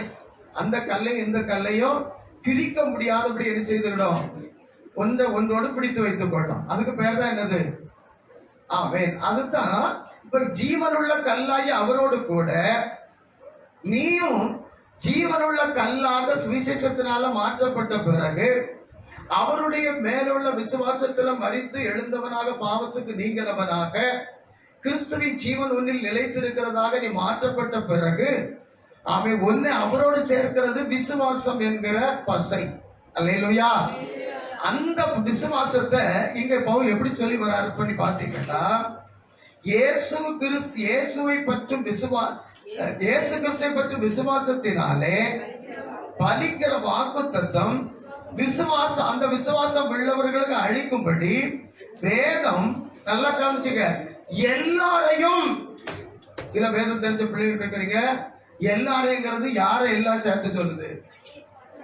பழைய ஏற்பாட்டுல ஆட்டுக்குட்டிய விசுவாசத்தோடு இயேசு கிறிஸ்துக்கு பதிலாக ஒப்பு கொடுத்தவர்கள், அவன் இயேசு கிறிஸ்து எனக்காக ஒப்பு கொடுக்கப்பட்டார் என்று சொல்லி ஏற்றுக்கொண்டவர்கள். ரெண்டு பேருக்கும் மீடியேட்டரா மத்தியஸ்தரா யார் இருக்கிறார்? இயேசு கிறிஸ்து. அவங்களுக்கு அடிக்கப்பட்டது அவர் தான், உனக்காக அடிக்கப்பட்டது அவர் தான். அல்லேலூயா. அதனால எல்லாரையும் ஏகமாய் பாவத்தின் கீழே அடைத்து போட்டது. இல்லையா சொல்லுங்க. அதனால நாம எப்பவுமே ஆமென் நமக்குள்ளாக ஒரு குற்ற உணர்வு இருக்கிறது அவசியம். எப்போ பயந்திருக்கிறவன் பாக்கியமா. அல்லேலூயா. ஆமென். அதனால அவன் நிற்கிறவன் எவனும் விழாதபடி தன்னை காத்துக் கொள்ளவன், முடிவு பரிந்த நிலை நிற்பவனே ரட்சிக்கப்படுவான். இப்படி எல்லாம் இயேசுநாதரும் சொல்லி இருக்கிறார், பரிசுத்தவான்களும் எழுதி இருக்கிறார். அதனால அந்த தன்மை நமக்குள்ளால இல்லாம போய்விட்டால் நமக்குள்ளால நிர்விசாரம் பெருமை ஆண்டு கொள்ளும். ஆமே, அது அவசியம். அது அங்க சொல்லப்படுறது பாருங்க, எல்லாரும் ஏகமாய் பாவத்திலைப்பட்ட ஆதலால் ஆமென் அந்த விசுவாசம் வருவதற்கு முன்னே ஆமென் அந்த விசுவாசம் இயேசு கிறிஸ்துக்கு மேல வருகிறதுக்கு முன்னே ஆட்டுக்குட்டிக்கு மேல இருந்த விசுவாசம், ஆட்டுக்குட்டிக்கு மேல என் பாவம் போயிட்டு அடிக்க ஒப்பு கொடுத்த அந்த விசுவாசம் இயேசு கிறிஸ்து மேல வருகிறதுக்கு வெளிப்பட போகிற விசுவாசத்திற்கு இப்ப இயேசு மீடியேட்டர்களால் பரிகரிக்கப்பட்டு எல்லாருக்கும் ஒரே விசுவாசத்தின் பலன். ஒருத்தர் இவரை விசுவாசித்தாங்க, ஒருத்தர் ஆட்டுக்குட்டிய விசுவாசித்தாங்க. அதனால உண்மையான விசுவாசம் யாருக்கு மேல இருக்கிறது மாத்திரம்தான்? இயேசு கிறிஸ்துக்கு மேல இருக்கிற மாத்திரம்தான். ஆமே, அது வெளிப்பட போகிற அந்த விசுவாசத்திற்கு ஏதுவாக நாம் எல்லாரும் அவன் அடைக்கப்பட்டவர்களாய் நியாயப்பிரமாணத்தின் கீழ் காவல் பண்ணப்பட்டிருந்தோம். அல்லேலூயா.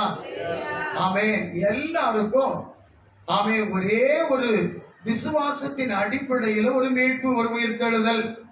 அதற்காக நியாயப்பிரமாணம் என்கிற ஆமென் ஒரு சட்டத்தை கொண்டு ஒரு பெரிய டோரை கொண்டு மூடி வச்சிருக்கிறாராம்.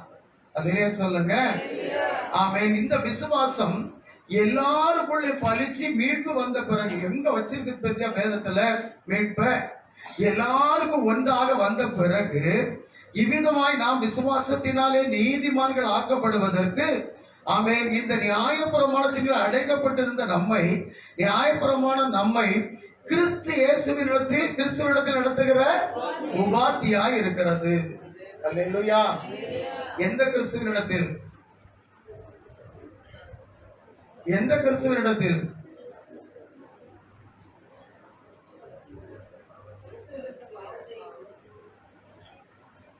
எந்த கிறிஸ்துவனிடத்தில்? ஜீவ விருட்சம், ஜீவ கனியாகிய கிறிஸ்துவனிடத்தில். அல்லேலூயா. அங்க நடத்துறது எது உபாத்தியா இருக்குதா? இப்போ தம்மை தடை பண்ணி வச்சிருக்கிறது எதுன்னு சொல்லப்பட்டிருக்கு? வீசிக்கொண்டிருக்கிற சுடரொளி பட்டயம். நான் உங்களுக்கு முதல் நாளை சொல்லி விலகி சொன்னது இந்த சுடரொளி பட்டயம் நியாயப்பிரமாணம். இந்த நியாயப்பிரமாணம் நம்மை பரிசோதித்து சுத்திகரித்து அந்த ஜீவ விருட்சத்துக்கு என்ன செய்கிறதா? அதற்கு எதை அதை அடையாளமா வச்சு காத்து வச்சுட்டு இருக்கான். அங்க எல்லாரும் நிக்கிறாங்க, சுடரொளி பட்டயம் அப்படி மூடி வச்சிருக்குது, இல்ல அடைச்சு வச்சிருக்குது. அந்த இயேசு உனக்காக மரித்தார், ஒரு பாவம் அவரில முடிஞ்சு போயிட்டு உன் சரீரம் மகிமை அடைந்து இருக்கிறது. இனி அதை புசித்து நீ பரலோகத்துக்குரியவனாய் ஜீவிக்கிற அருகதை பெற்றுவிட்டாய். அப்படிங்கிறத அது விசுவாசத்துல உனக்குள்ள நடந்து ஏறி இருந்தா முடிந்திருந்தால் இந்த நியாயப்பிரமாணம் உன்னை அடைச்சு வச்சுட்டு உன்னை பரிசோதிச்சுட்டே இருக்கும். அந்த விசுவாசத்துல நீ சுத்தமா உலகத்துக்கும் மாமிசத்துக்கும் மறிச்சவன் ஆகிவிட்டாய் என்றது கண்ட பிறகு அது உன்னை கூட்டிட்டு போய் எங்க விடுமா? ஜீவ விருட்சத்துமாகிய கிறிஸ்துவிடத்துல உன்னை கொண்டு விடுமா? மனசுலாச்சா? இது எனக்குள்ள இருக்குது. உங்களுக்கு தெளிவா சொல்ல எனக்கு கழிஞ்சுதா இல்லைன்னு எனக்கு தெரியல. அல்லேலூயா, அல்லேலூயா. ஆமை பாவத்தினுடைய மீட்புக்கு 2 வகையான ஆமை பரிகாரம் செலுத்தப்பட்டது. ஒன்று உனக்கு வீட்டில் உள்ள ஆட்டுக்குட்டி, இன்னொன்று உலகத்தின் பாவத்தை சுமந்து தீர்க்க வந்த தேவ ஆட்டுக்குட்டி. ஆமை இந்த உலகத்தின் பாவத்தை சுமந்து தீர்க்க வந்த தேவ ஆட்டுக்குட்டினாலதான் உன் பாவம் உண்மையிலேயே பரிகரிக்கப்பட்டு நீ நீதிமானாக மாற முடிந்தது. ஆனா அவங்களும் அந்த விசுவாசத்துலதான் எதுக்கு மேல பாவத்தை செலுத்தினாங்க? அவங்க வீட்டுல உள்ள ஆட்டுக்குட்டிக்கு மேல. அல்லேலூயா. அவன் இந்த விசுவாசம் எப்படிப்பட்டது? அந்த விசுவாசம் உண்மையாக கிரியை செய்ததா அப்படிங்கறத செக் பண்ணுவதற்கு, காவல் செய்வதற்கு வைக்கப்பட்டது நியாயப்பிரமாணம். அந்த விசுவாசத்துல நீ தவறி இருந்தால் நியாயப்பிரமாணத்தில் ஒன்று தவறுனதுன்னா என்ன அர்த்தம்? பாவம் செய்தா என்ன அர்த்தம்? பாவமே அதுக்கு அடையாளமே, பாவம் என்று சொல்வதற்கு ஒடுக்கப்பட்ட அடையாளமே இதுதான் நியாயப்பிரமாணம். அப்ப நியாயப்பிரமாணம் நீ பாவிய அல்ல என்பதை உன் விசுவாசத்தின் மூலமாக நீ நிரூபித்து காண்பித்த பிறகு, அதாவது இயேசுவில் என் பாவம் சுத்தமாக மறிக்கப்பட்டு போயிற்று, அதை நான் விசுவாசித்து நான் பாவி அல்லாத பரிசுத்தனாகிவிட்டு அப்படிங்கிறதற்கு பரிசோதிக்கவும், அதை பரிசோதித்து உன்னை டெஸ்ட் பண்ணி உன்னை அனுபவம் வைக்கப்பட்டிருக்கிறதா எது? சுடரொளி பட்டயம்.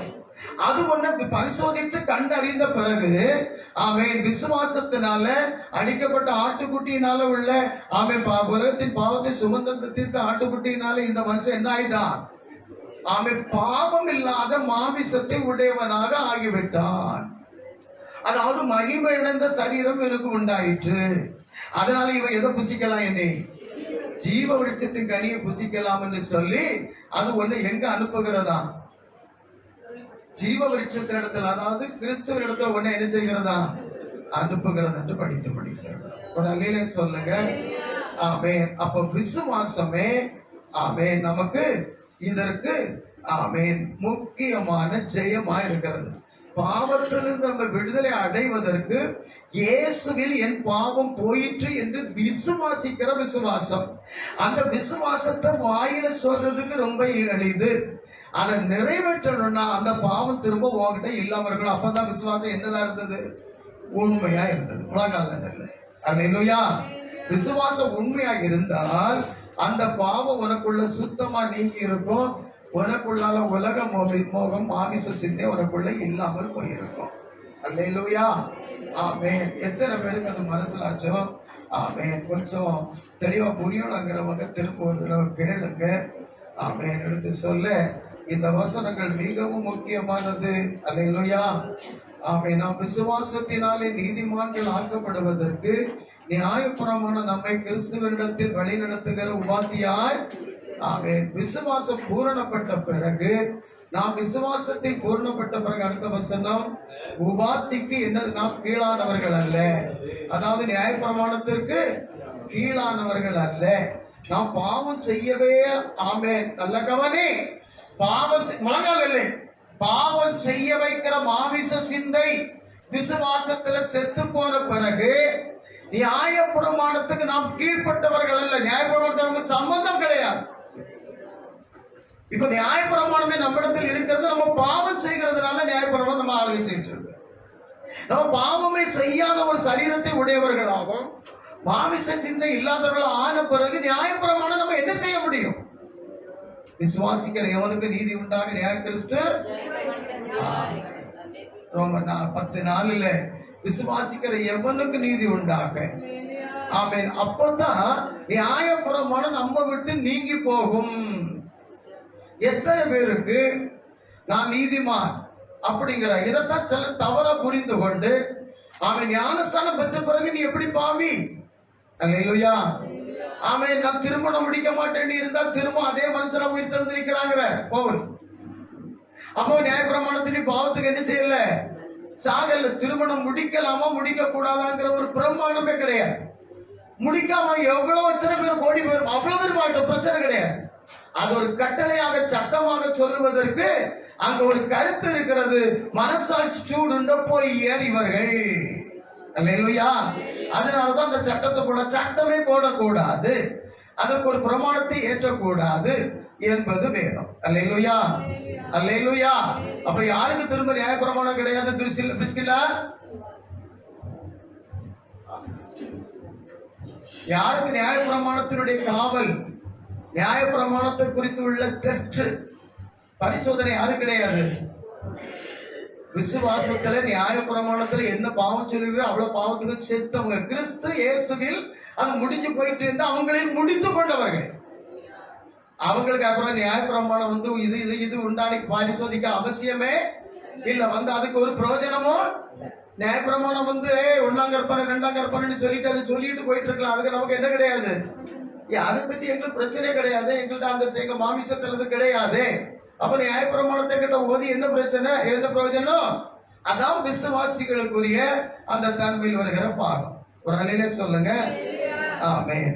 நன்றி ஆண்டவரே. ஆமென். நன்றி நிறைந்த உள்ளத்தோடு துதிக்கிறோம் தகப்பனே. அல்லேலூயா. விசுவாசிக்கிற எவனுக்கு நீதி உண்டாக இயேசு கிறிஸ்து நியாய பிரமாணத்தின் முடிவாக இருக்கிறார். ஆமென். கிறிஸ்து இயேசுவினிடத்தில் உன்னை உள்ள விசுவாசம், ஆமென், நியாயப்பிரமாணத்தை கண்ட பிறகு ஒவ்வொரு பிரமாணமாக உன்னை பரிசோதித்து சுடரொளி பட்டயமா இருக்கிறது. அந்த நியாயப்பிரமாணம் எப்படி இருக்குதா? ஒரு பாவத்தை கூட அதுக்கு மறைச்சிட்டு போகவே முடியாது. அப்படிப்பட்ட சுடரொளி பட்டயம் நமக்குள் இருக்கிற அவ்வளவு 10 கட்டளையின் மீது 10 கட்டளையின் பாவத்தை நம்முடைய சரீரத்தில் மாமிசத்தில் பிசாசு செய்ய அப்படி ஆக்கி போட்டான் என்பது அதை கர்த்தர் பிரித்து மனுஷனில் 10 கட்டளையாக மாற்றினார். பிசாசு செய்ய வைத்த பாவம் எத்தனை? மனுஷனில் வைத்திருக்கிற பாவம் 10 கட்டளையாக மாற்றினார். அல்லேலூயா. அதை இயேசு மரித்ததில் அந்த பாவம் மரித்து இருக்குமே. ஆனால் அந்த நியாய பிரமாணத்தை நம்மகிட்ட வாசித்து காண்பித்து ஒரு பிரயோஜனமும் இல்லை. அந்த நியாய பிரமாணமே என்ன ஆகி போகுமான்னா, வாங்க ஆமென் நீங்க போங்க, அதே கொண்டு என்ன செய்யுமா? கிறிஸ்துவனிடத்துல ஜீவ விருட்சத்துல ஒண்ணு என்ன செய்யுமா? கொண்டு வழி நடத்துமா? அல்லேலூயா சொல்லுங்க. அப்படி பவுல் கலாத்திய சபைக்கு எழுதியிருக்கிறார். நன்றி ஆண்டவரே. இப்படி வேதத்தின் மகத்துவங்களை, ஆமென், வேதத்துல சொல்லப்பட்டிருக்கிற எந்த தீர்க்க தரிசனமும் சுய தோற்றமான பொருளை உடையதா இராது என்று சொல்லி இருக்கிற சத்தியங்களை தகப்பன் எங்களுக்கு அற்பமான மாமிசமான மண்ணான எங்களுக்கு மகிமையிடையே செய்து எங்களை பூர்ணப்படுத்த எங்களுக்கு வெளிப்படுத்தினீரே உமக்கு ஸ்தோத்திரம். எங்களை தரமட்டுமாய் தாழ்த்தி பாதத்தில் ஒரு விசை கொடுக்கிறோம். எங்கள் ஜீவிதத்தின் ஓட்டம் பூரணமாக எங்களை வழி நடத்தும். இரட்சக நாமத்தில் நல்ல பிதாவே, கர்த்தராகிய இயேசு கிறிஸ்துவின் கிருபையும் பிதாவாகிய தேவனுடைய அன்பும் பரிசுத்த ஆவியானவருடைய மனவர ஐக்கியமுடைய காருண்யமும் நம் அனைவரோடும் இருப்பதாக. ஆமென்.